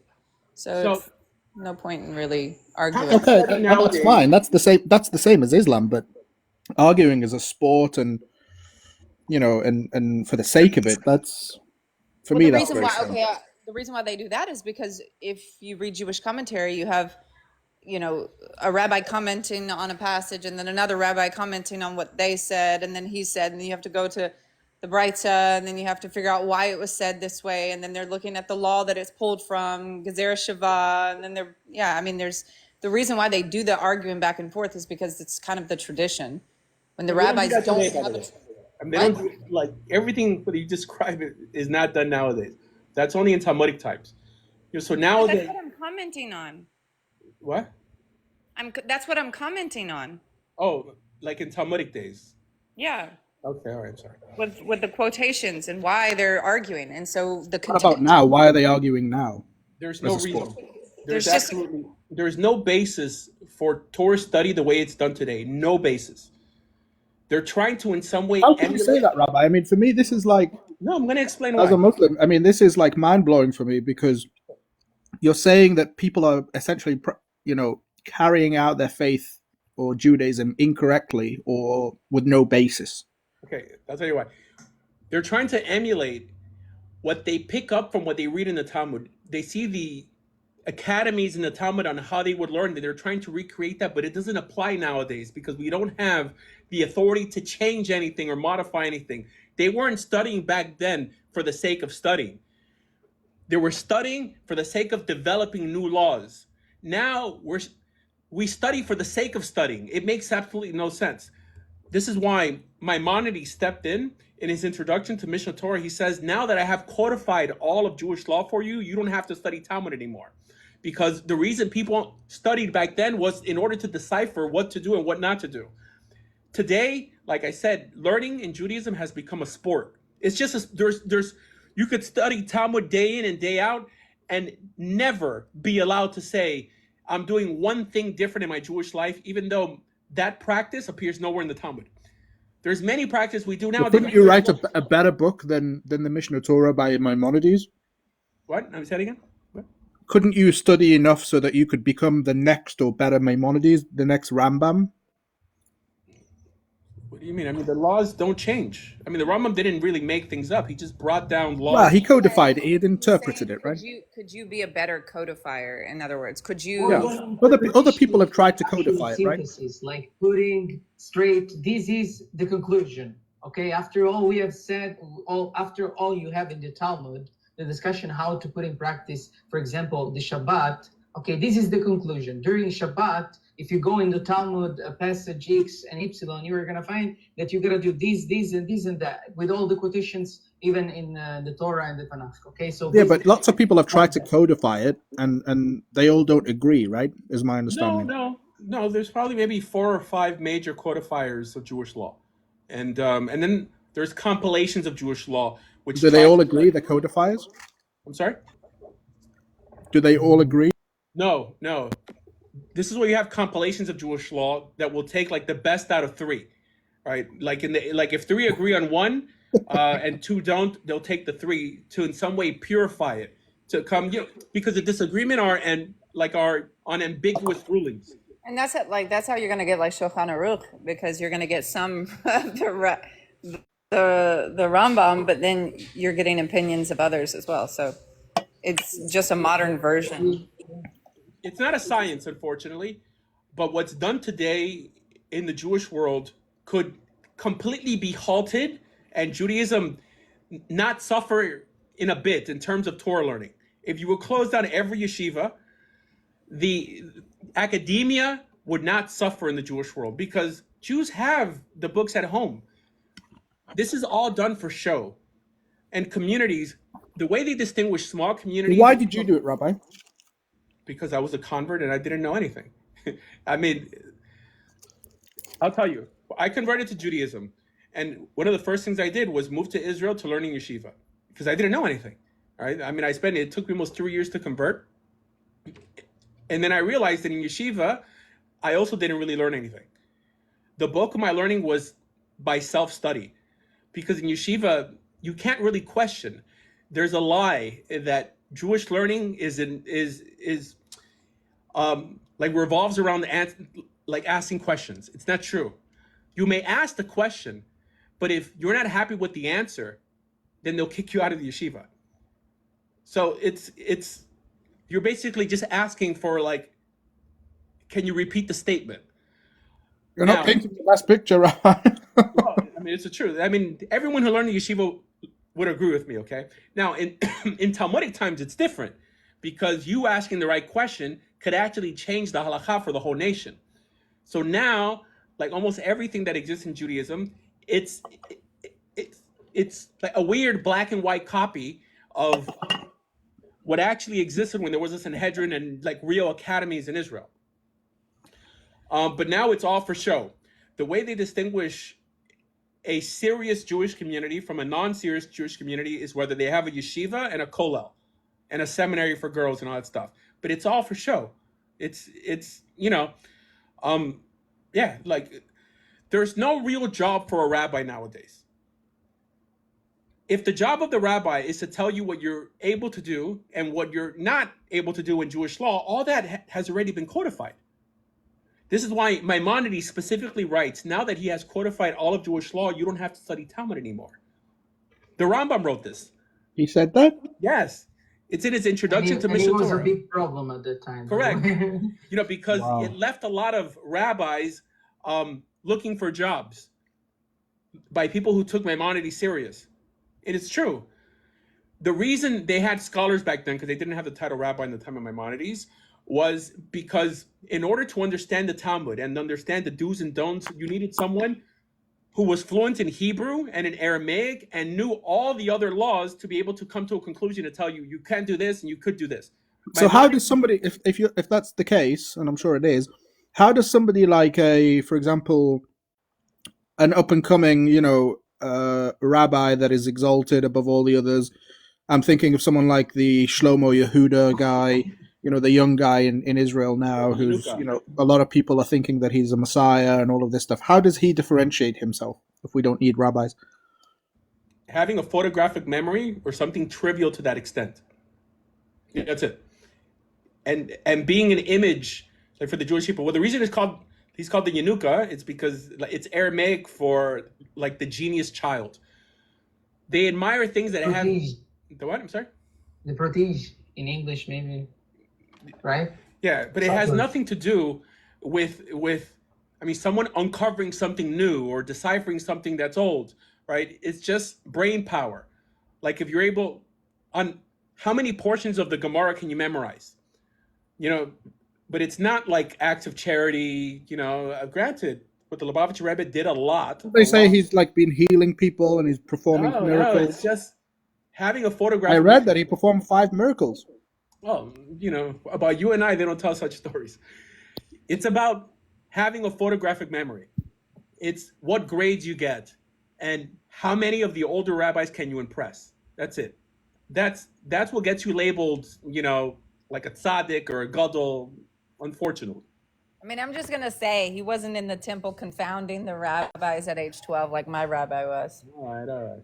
You have to throw that in there. Okay. So sassy, Courtney. So sassy. I have a question. Okay. Yeah, really interesting question, by the way. Okay, so if we talk, let's change topic. If for everyone it's okay. I mean, we have spent 1 hour speaking about that. Yeah. So if you are a father, okay, and by the way, you are even a Kurdish person. Okay, let's suppose that your children, okay, want to, I don't know, buy cards, stuff like that, manga, anime, that kind of stuff. How can you, as a Jewish person, Jewish rabbi, by the way, okay, judge if something it's good from a Jewish perspective or not? For example, I'm gonna take Yu-Gi-Oh. I'm not sure you know what it is. It's like a game of cards, even an anime, okay, a Japanese cartoon, but it's full of stuff like from Egypt. How can you judge if something like this it's good for us? Because I'm specifically talking about that because there are Egyptians, gods quoted and stuff like that. Okay, for us it touched us from It's funny, because the job of a rabbi doesn't entail things like this, unfortunately. The one has to use common sense because every person's a mixed bag and every situation is different. The job of a rabbi is only to give over Jewish law. That's the only thing a rabbi is supposed to do under that title. The average rabbi today acts like a life coach, where they want you, like to like tell them who they can marry and if these like shoes match this dress. I would use common sense and look at the child. I mean, sometimes if you're too strict to a kid, I mean, you're going to make them not want to do anything religious if you're forbidding things because of the religion. So you have to, it depends on the kid. But this show is more about straight halakha and what Jews happen to do in terms of everyday life. I mean, I don't poskin those shilas, Asher's saying he doesn't care what you do. No. My son plays, Roblox all day long. I mean, like, what am I going to tell him? Come on, That's man. not good. No, I know. What are we going to do? It's like, I mean, all his friends do also, like, and they're in Lubavitch. Wait. Yeah. No, I mean, Chabad doesn't teach that, but people aren't as religious as they proclaim to be. I mean, not that being religious means that you can't play video games. I mean, I listen to secular music also. Yeah, there's no prohibition on all these things. The question is, to quote Paul, I mean, things may be permissible but not beneficial. So there's things that you're allowed to do that at the end of the day, heck, it's like with the idea that kosher is healthy. I mean, have you seen what Orthodox people eat? Right? I mean, okay, you took the point. Okay. Sorry, I just don't want to, I'm pretty sure, like, if you called Rabbi Mizrahi... We can even make a venom kosher. It doesn't mean that it's going to be healthy for you. Yeah. Especially Chabad when it comes to eats, by the way, guys, they are insane. If you want to have diabetes, go. All I'm going to say is Ashkenazi food is so bad that, after 4,000 years of civilization, that's what Ashkenazi people have to show for food. Matzo ball soup. I mean, there should be a prohibition on this stuff. Matzo ball soup's pretty good whenever you're I've had it. It's awful. What? Whose matzo ball soup did you have? I mean, it was 4,000 years of civilization. I mean, at least the Sephardim have excellent food. The Yemenites have excellent food. Yes. Okay. I'm not telling this. Okay, the guy is telling this. Okay, so maybe he like shut up on Pesach or something. Like the wrong day to taste Jewish cuisine. But that being said, my dad used to go to Beis Yaakov. So Beis Yaakov is like the Jewish. It's like a school, like a famous school for girls. And they would find us, like charge us money every time that she came to school with nail polish on. Right? And I'm like, what does that have to do with Judaism? Or like, sneut, like the notion of like modesty. So it shows that sometimes people become a little, fanatical. You can argue it's not modest to wear nail polish. I don't think it's not modest. I mean, it depends. Who sets the standards for modesty from that perspective? I don't think the Rambam mentions nail polish. That being said, in the time of Maimonides, women had to cover their hair, even young girls. So, like, I'm sure it's left up to local custom. Do they hit you or flag you for like mascara or eyeliner? Oh no! I mean, Jews surprisingly. I know, that's what's crazy. I'm about to throw down here. Go ahead, finish. So when I was in Israel, I've heard many times that there are big rabbis that prohibited hitting your kids. So most Jews don't hit their kids. Unfortunately, by the way, because I'm for like a proper eyeliner. No, because you mentioned like spanking. What did you say? No, she No, said mascara, not spanking. Asher, you just don't even listen. Oh, I thought you No, said if the it's school is gonna like spank. Mascara, she said mascara. Okay, well, okay, fine. He yeah. doesn't know what it is, Courtney, that's why. It's No, I know mascara. It's part of your face. All right, so what Kiss wears. All right. It's permissible for a man in Islam to put on mascara or eyeliner, or not mascara, eyeliner. Man, okay, in every, besides religion, that is offensive to the men, like as such, okay? Like a guy, a couple of days ago told me, haven't you ever felt, the need to wear like woman stuff? I was like, no, not at all. Let it out. Get out of here. You know what I mean? It's offensive as a man. Yeah, I love how sure. I there love like- how sure he answered. No, not at all. Like immediately, I've heard everything I need to hear. No, not at We're all. watching our picture show right now. With no picture on there, you're talking, you fishnet stockings, but you have a keep on. Very nice. Right before Shabbos as well. Man, the problem is that I have a broken webcam. I'm not kidding. I gotta fix this. By the way, if you wanna see me, you don't have any problem with it. You have my number. Courtney, don't you think the rabbi would really suit payas, like really good payas, long ones? He used to have them. Videos. In Israel, I think you should do it. If I was Jewish, I would definitely have payas. I'm not into all these creative Okay, accessories. by the way, your statement in Hebrew doesn't make any sense because peyot in Hebrew is the word for, the sides of your head, your hair. They make it up, it's, tradition. Yeah, that's what I would do. That's what I'm saying. I would definitely have payas. So you are more European side, I'll tell you why people do this, by the way. This is why guys get long beards and wear long coats and have big hats. And why do you think? Chicks. They do it for chicks. Everything a man does is for some sort of kavod, of like honor. When you see a guy look in such a way, what they're saying is like, judge me on how I look and not necessarily on how I believe, or like in what I happen to believe. Oh, not believe, Rabbi, not believe. Or act, right? Act. So I don't get it. I don't get when people who claim to do outreach, right, for people who are born Jewish or not, insist on wearing long coats and black hats when that's going to act as a deterrence to people coming to religion. That's when people. Why would it be a deterrence?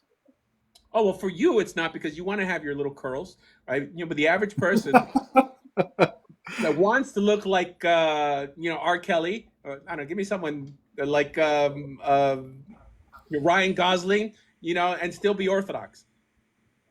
You're not going to be Ryan Gosling and Orthodox or R. Kelly. Did you say R. Kelly? Yeah, you could. Can you imagine him with a yarmulke on?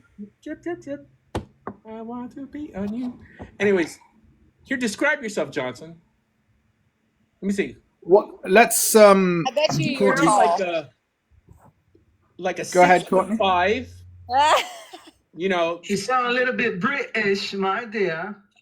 6'5" in like Ali finance. G. Like Ali G. Booyakasha.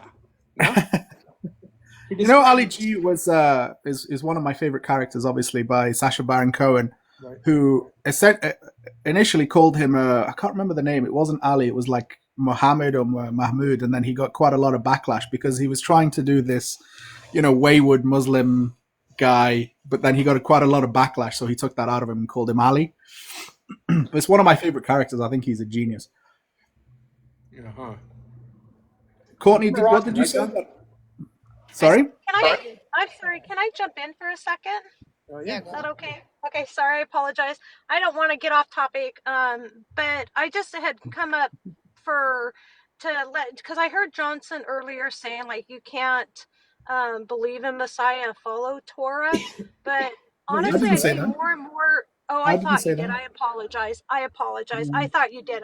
My misunderstanding, because I see more and more Christians coming forward with acknowledging the importance of following Torah, and not every Christian believes that Jesus is Adonai. Not everyone thinks. They could still, like me, I believe he was the Messiah, but I don't believe that he was Adonai. Are you But I Muslim? also no, Because that's what Muslims no, believe. She's a Torah no. observant Christian, a Yes, Gentile that and came to Torah. But that's what Muslims believe, right? You know that, right? well, Yeah, well, no, Not really. no. I've been down that path. No, Muslim belief is what they do with Yeshua. It's completely different. So yeah, no, and I don't Is it? believe in Muhammad. I don't believe in Muhammad. I don't believe I have to do every single thing Muhammad did. Like I don't believe in a lot of their doctrine or their hadiths. So no. Fair enough. Fair enough. My faith is for Torah, being Torah observant, and trying to learn about it as much as I possibly can, and improve on my growth each day. I mean, that's my goal, right? So, I appreciate Rabbi Asher where he comes up and he's like letting you know you can follow Torah even if you believe Jesus is the Messiah. You know, Yeshua is the Messiah. So I'm grateful for that. And I just wanted to thank him for doing this and teaching us each day as he comes up and does these lives. Is she on YouTube or is no, this? no. She's faith and trust. Oh, Pull that out. I don't know. So guys, here, like, I want you to listen to this. I don't know, like, if the YouTube people are here because I'm running it off my computer, but this is what happens when you go up against Chabad. Okay, let's see if it plays. Hold on, I mean, someone send this to me. Con artist for years. Listen. There is no proof that he has smicha. There is no proof that he converted to Judaism. At different points, he has given different stories. He used to be part of the Proud Boys, which is a white supremacist group, in which he was the Proud Boy rabbi and said that there's nothing wrong in Judaism. That's true, right? You were part of the Proud Boys? Say that That's Shapiro true. was a good person. He took part in January 6th. As a rabbi thing, he was doing it representing Judaism. He in general just endangers the Jewish community by attaching Judaism to whatever hate he's currently peddling. He takes money from people for conversion that no one in the Jewish world recognizes, which is just stealing. There are numerous stories of him in his trips to India to mass convert people of doing inappropriate stuff. He's a con artist. What were you doing? What inappropriate stuff were you doing? As a con artist. He says things like irreligious Jews are not Jews, which is disgusting.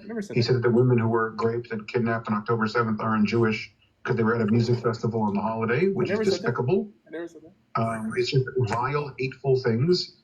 It makes women feel uncomfortable in Judaism. It makes LGBTQ people feel uncomfortable in Judaism. It makes irreligious Jews feel uncomfortable in their Judaism, and it's disgusting and it needs to be condemned. So what is the Moshe guy? He supports him. Who is this guy? He's built a whole group around them. Why? Because con artists are good at that. Con artists get you one-on-one. They're very good at convincing people. That's why that's why you know about them. Otherwise, con artists fail in the beginning. Wow. That's Rabbi Litvin. You're from TikTok. I mean, telling everybody that I do inappropriate things to people in India, that I take money for conversions, that, I say that secular Jewish people aren't Jewish, which I never said that. Why don't you take this opportunity to dispel what's not true and because I know that you were part of the Proud Boys, so some of it is how these guys get away with it is that they pepper in some truth with all of the lies. So why don't you take the opportunity to make it clear, if you so want? For sure. So everything I just mentioned is not true.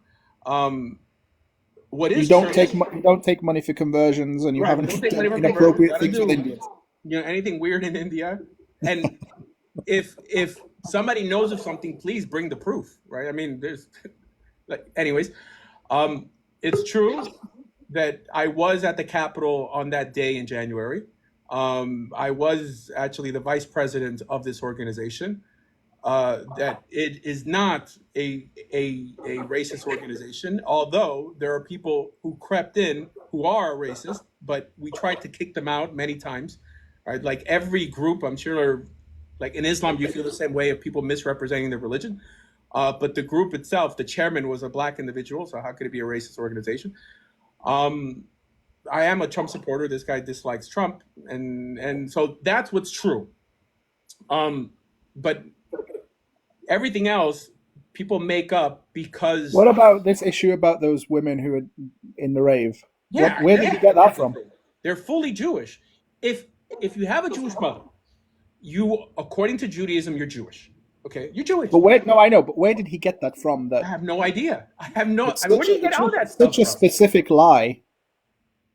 Well, You know what I saying mean? that I charge money is also a specific lie. You're saying that I do weird things in India is also pretty specific, right? No, I know, but you could make that up by saying, you go to India, so I just tack on that you do weird stuff, or that you do conversion, so I tack on that you charge for it. Those are easy lies, but to pluck something out of the air, that's evil. So, because I make a distinction between Jews who are religious and Jews who are not religious. No, I know, but he picked it out of those specific women.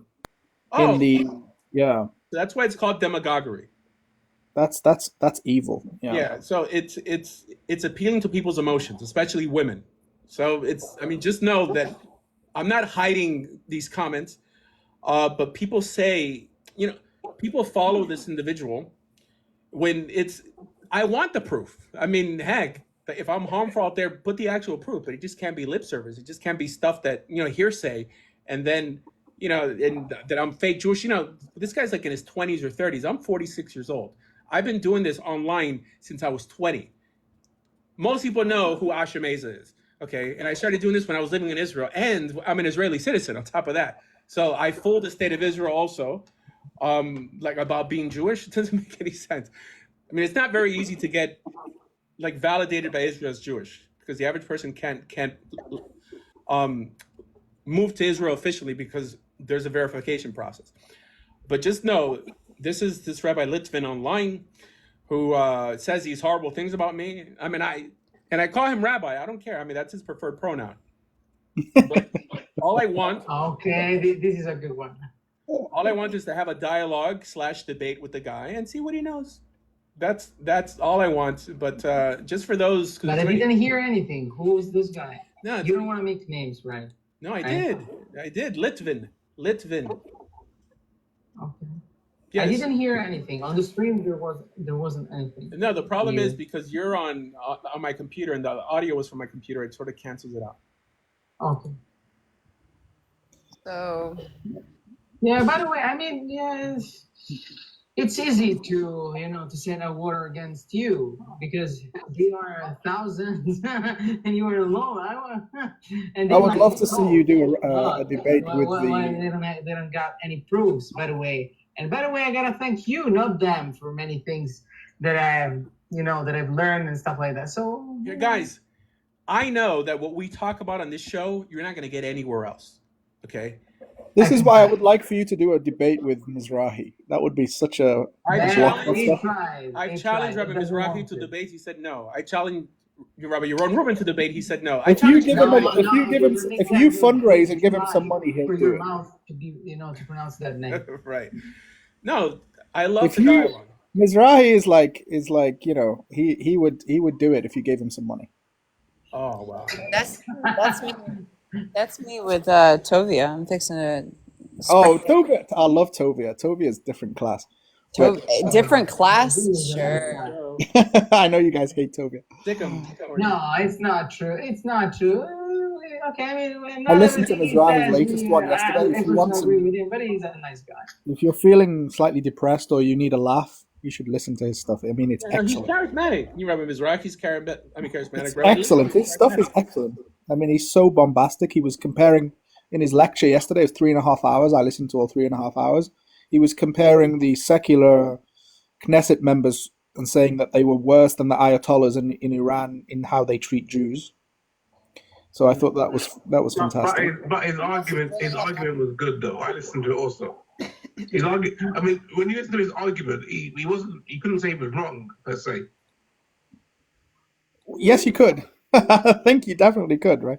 No, you couldn't. I mean, based on what? I mean, some of the things they do is religiously destructive. There's no doubt about that. Okay, fair enough. So, the issue I have with that is a double standard. People who are into outreach and all this stuff you could be the worst person who happens to be Jewish and they'll welcome you in and give you an aliyah, call you up to the Torah and everything. However, if it touches anything to do with Zionism, okay, or in any way resembles Christianity, they'll throw you under the bus. All the lovey-dovey stuff. You suffer a little bit from that, Rabbi. The two sacred cows of Judaism today are Zionism and counter-missionary activities. Those are the two. Well, I would say just purely Zionism, right? That's the one thing. Which is why I've lost favor for you, Johnson. I've lost favor for you. Why? Because of Tovia Singer? Yeah, I can't believe. No, I think he's excellent. I mean, he's very difficult to listen to because of his speech impediment, but otherwise, I think he's fantastic. All right. You see? No, what do you mean? He gave you that much, Courtney. No. Speech impediment. No, that's just how most Ashkenazi Jews speak. No, He wasn't like that before, I think that's as anti-Semitic as I've heard recently. What? No, that's so true, though. I'm not being like, that's stating the obvious isn't anti-Semitic, right? Yeah, it is. No, it's certainly not. That is the other golden cow.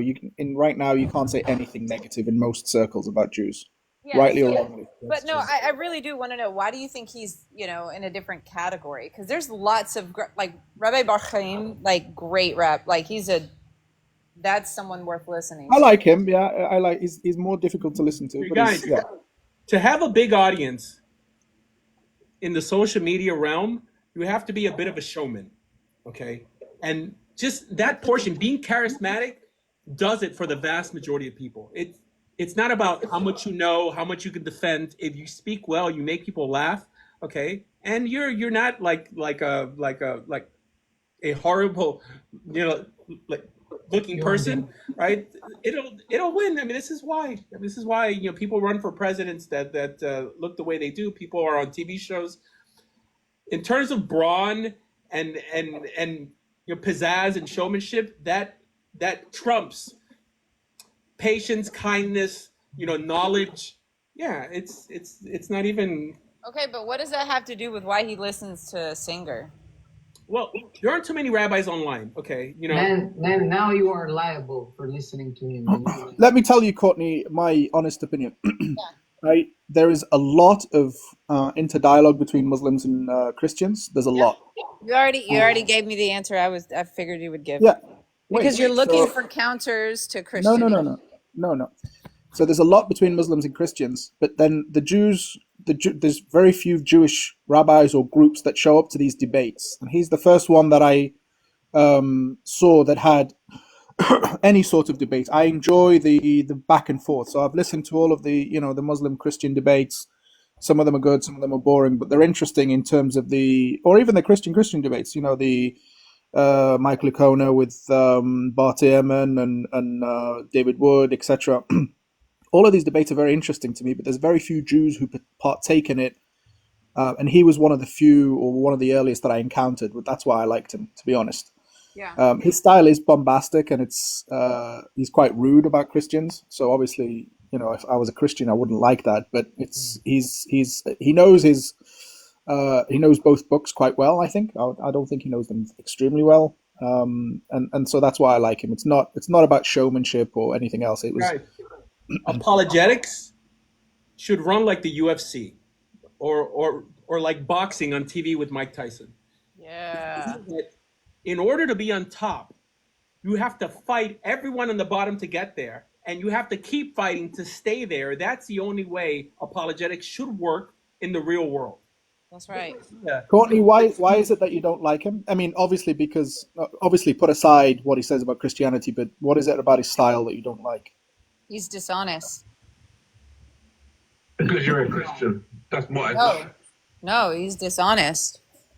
Asher is not a Christian, and I don't think he's. Hold on, wait. This is about your book, and you don't like it, and you can't refute it, and that's why you say that, because you're a Christian. Hold on to the peanut gallery, not special enough to even be on TikTok. Chill out, y'all. All right, Asher. Courtney, here. Asher. Explain. Asher doesn't believe in Christianity. I don't find Asher to be dishonest. He's an honest rabbi. You ask a question, he's going to tell you yes or no, and then he's going to hold on.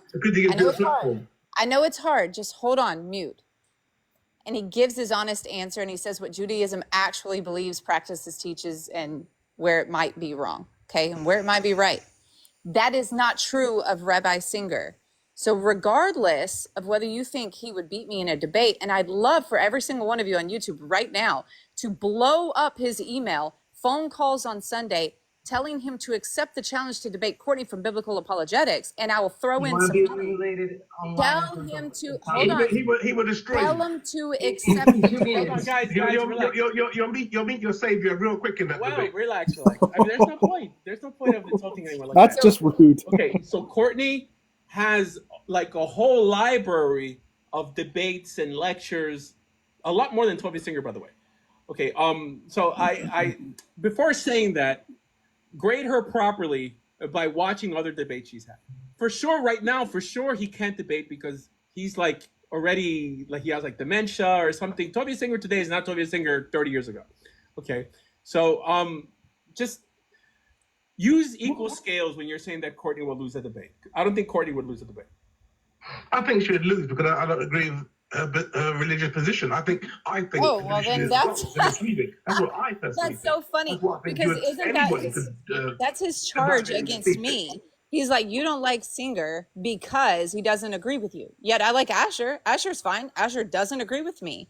Asher and I, we go back and forth all the time. I can have a friendly conversation with Asher. It has nothing to do with liking. May I tell you something? Most times that I heard you speaking here, you misrespected Asher, and he was too good towards you.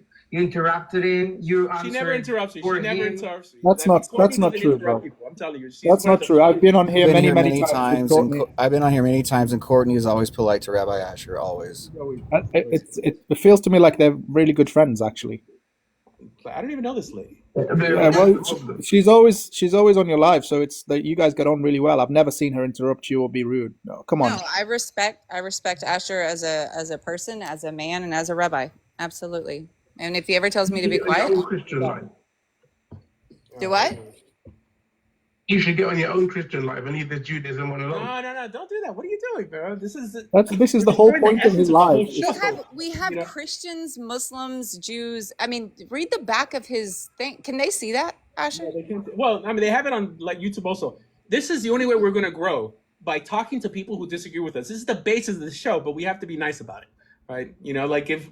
But to be fair, Rabbi, I think Courtney's going to get you before you get her, so you should be careful, I think. Well, she's younger than I am. I'm telling you. I'm getting older. She's going to get you before you get her. That's what it sounds like, though, sometimes. No, man. No, he would. My life would be easier if I converted to Christianity. I'll tell you that. It's so much easier. Or Islam. If I become a Muslim, forget about it. So, Johnson, why haven't you converted to Christianity? I don't think it makes sense. I don't think it's logical. Okay, so what about like a messianic view of Christianity? I don't think that. I think that Christianity is really difficult to believe in. I think you need a lot of faith. You know how in the rabbi said that you don't really need faith to be Jew, and I said to him, well, you need faith to be a Muslim. I think Christianity needs the most amount of faith. It needs the most amount of, not in a negative way, the most amount of blind faith. It's so difficult to square that circle. It's very difficult for me. Flying donkeys are more believable? Well, no, I don't. It's not. I'm not. I don't want to be rude or anything. It's just the Trinity is very difficult. Believing that, Christ is a man. You don't have to believe in the Trinity. You don't. Not all Christians are Trinitarians. Fine, most Christians are Trinitarians. This is not the only thing, right? Believing that Christ is both God and man at the same time. All of these things. I also don't understand why the resurrection of Christ is a big deal. I mean, why is that important? I don't understand. Oh, I'll tell you. For authority, right? Because he ascends to the right hand of the Father, and then. But many other people resurrected, right? Many other people raised from the dead. Why is that important that he did? Yeah, for atonement. Other people were raised by somebody else. Jesus was raised on his own. That's a huge difference. God raised him, didn't he? The Father raised him. He was raised by the Father. There wasn't somebody physically there that said, "Arise, Jesus," versus somebody versus the other people. Why is that important? So the importance isn't that he was raised, but he was raised by somebody who wasn't physically there. That's the important bit. You see how it's difficult? There's other important things to it. There's a lot more to hypostasis. Crazy explanations, 3 in 1, like an egg. No, it's not crazy. Christianity, I think, is it's a fantastic faith, and I think that the world. I think basically the reason that the UK and Europe is going to hell is because they've lost the church and they've lost Christianity. That's what Richard Dawkins. You saw Richard Dawkins' statement when they interviewed him, and now he's saying that Richard Dawkins is a complete moron, and he's done more to destroy the social fabric of this country and of Western Europe than most people. He's evil. I think. No, but he's taking it back. His latest statement. Why? He didn't take it. He tried. He was squirming, saying that he would rather see it be Christian than Muslim and what have you. Even though he said the opposite in the past, by the way. He said that the God of the Old Testament is the most evil God. Oh, you're saying that because he said that I have a Deuteronomy question whenever I can get in here. Yeah, go ahead. Sorry, Rabbi, what did you say? Are you saying that because his statements were reactionary against Islam? No, he's always been anti-Islam. That's fine. What I said was he's been Muslims don't. There's lots of people like Richard Dawkins. Muslims don't take him seriously. Christians do. They're impacted by him. Going to school in the UK and growing up in the UK, I can tell you that he had a fantastic effect on people who had a little bit of faith, who ended up having no faith because of people like him. Christopher, Hitchens as well. So he had a tremendous impact on Christians in this country in a very negative way. I mean, it's almost ludicrous in the UK to become Christian, to be Christian now, to believe in a God, and to believe in Christopher Hitchens is Jewish. He found out he was Jewish later on. Yes. Yeah, but his brother is actually very conservative. His brother is Peter Hitchens is a Protestant who is very I think he's a lot less intelligent, but he's a lot more astute than Christopher. Christopher was drunk on how intelligent he was and how much attention he got for his intelligence. Peter is a lot less intelligent, but he's a lot more astute. He's if you listen to him, he's fantastic. How old are you, Johnson? Well, why don't you guess, Rabbi? You've tried to put me in a picture many times now. Even call me as my witness. You've tried to say that I'm a leftist, an extreme leftist. Let me see. You sound like Puerto Rican. So I was watching Carlito's Way yesterday. You guys seen Carlito's Way? It's a good movie. I haven't. How old you are? I don't know. Just tell me. I want to know what the picture in your head is. I'm sorry? I want to know what picture you've painted. I can't ruin that before and tell you. Well, you told me that you're Moroccan already. So I'm thinking of every character from I didn't tell you I was Moroccan. You've forgotten again. Yeah. No? Oh. No. Oh, my bad. Just tell me, maybe. Are you sure it's not you that's got like dementia? Not Rabbi. Ouch. You see, Rabbi, she's gonna get you before you get her. She's too smart. Wait. Is your last name Johnson? No. Uh-huh. CJ from GTA San Andreas. What about you, Courtney? M stand for Muhammad. A few times. What's the picture in your head?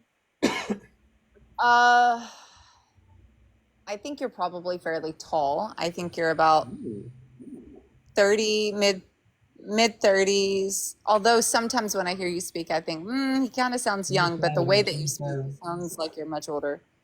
So mid 30s. Obviously you're Muslim. I was expecting Muslim, but I'll take Muslim definitely. Oh yeah, Muslim. What else? Hold on. I can't think of anything else. Like no other picture in my mind. Why? No. Yeah, pretty spot on everything so far. Yeah. Look at I'm that. a pretty good judge. Pakistani origin from the Midlands, maybe. About 28, maybe. No, unfortunately, I'm not 28. Unfortunately, No, Courtney was I think right. I am mid-30s. Did I get anything Yeah, right? I think he's. I'm not from the Midlands. I grew up in Liverpool. Oh, I was A going to. bit far, a little bit too south. Okay, I would have got there eventually, but you haven't really got a Scouse accent, though. I can put it on if you want. All right, mate, from Liverpool. Very good. All right. Well, anyways, the Boycott had a question. Go ahead, Boycott. So I've heard you say, and I've heard other rabbis say, most important part of your book is the Torah. It's when God speaks to Moses. But whenever it comes to Messiah, there isn't anything. It's like for maybe Deuteronomy. You can correct me. I can't remember if it's 18 or what it is. So can you go over that with me and compare that to what the books of the prophets say about Messiah and how none of them agree on what the Messiah is or will be, and they all have different opinions on what the Messiah will be. I don't understand. The rabbi doesn't know anything outside the Chumash. Yeah. So in terms of like what I feel as authoritative, but most rabbis are not going to say what I say. Most rabbis, similar to Christians, will tell you that the Messiah is almost on every page. And if you read Rashi and many commentators, that's a sentiment. I think I'm the only one who has ever said that the notion of the Messiah is not literally in the Torah. It's not, because it's just not there. Heretic. Yeah. But it's just not there. That's the thing. I mean, I have to first tell the truth and then give my opinion. Okay, if it's not literally there, then how can I say that the notion of the Messiah comes from the Torah? In Judaism, we have this notion called an asmachta, that it's tied to the legal sector, that they'll create a rabbinic law and then they'll find a verse in the Torah to tie it to then say it's from the Torah. It doesn't work like that. If it's not literally there, I mean, it would really be quite odd to even have the notion of some sort of saving Messiah when the notion of heaven and hell is also not literally there either. So what's he saving you there for? Or the notion of kings being anointed, which is what, Mashach, to anoint is, like only priests are anointed in the Torah. So it's like forcing a round peg in a square hole. It's just not literally there. Foreshadowings, there could be foreshadowings from here, to the end of the Bible, but the idea that God's going to adjudicate you because you fail to acknowledge some foreshadowing, I don't worship that type of God who plays with riddles. Like, oh, you don't see what Rabbi Paul said is there. All right? In Judaism, we have this idea of optional beliefs. For example, Chabad. Chabad believes that their Rebbe is the Messiah, or some of them do, but they're not going to treat you bad because you happen to disagree, right? I mean, they happen to believe it and you don't. It's an optional belief. However, when a Christian sees something, at least that's taught through their apostles, if you happen to disagree with that, then you're out. Like, you're out of the scope of traditional Christianity or whatever. While in Judaism is no. I mean, Judaism is like Torah is what unites you. Whether you see the Messiah here or there shouldn't apply. That being said, Maimonides would contradict everything I just said. Maimonides says that if you don't believe in the 13 principles of faith, you're basically not part of the Jewish people. And one of those principles is the idea of the Messiah. Now, he writes elsewhere that his notion of the Messiah is just essentially a king of Israel, right? The command to establish a king, that's in the Torah. It seems like it's more like of an allowance, like not that you have to have it. But the idea that someone should be allowed to kick you out of the community for ideas that don't even appear in the Torah seems like adding to the Torah. So I don't condemn people for believing in Jesus. I don't condemn people for not even wanting to believe in the Messiah because it's just not in the Torah. So if the Torah doesn't separate you, why should I, on my personal conclusion, separate? I would like another rabbi to comment. And I've asked them many times, like many different rabbis, this question, and the only thing they could say is like, we see it like this, or we don't do that, or we don't do this. In other words, they sort of go back to wanting to be accepted and wanting to be liked and doing what everyone else does instead of actually being honest and saying, you know what, I also don't see the Messiah in the Torah. It's not there. I don't see heaven in the Torah. I don't see hell in the Torah. I don't see Satan in the Torah. I don't see demons in the Torah, right? Everything in Judaism nowadays revolves around the idea of coronating some Messiah. Do you want to maybe explain why the Rambam? All the things you just did there. If you don't see them in the Torah, how do the Christians have all these things you just mentioned? Oh, because Christianity is based off of rabbinic Judaism. That means not the legal portion, but folklore and legend, midrash and agadah. the Talmud is probably around 60 to 70% of legends. And these legends talk about demons, they talk about heaven, hell, they talk about the Messiah. And Christianity is essentially a Jewish movement, right? But by that statement, then Christianity is nothing more than just fairy tale, then, essentially what you just said. Yes. Because it's based on fairy tale. Anyways, on that note, guys, I'm going to have to go. But, yeah. Every time I bring this up, you have to go. Every time I talk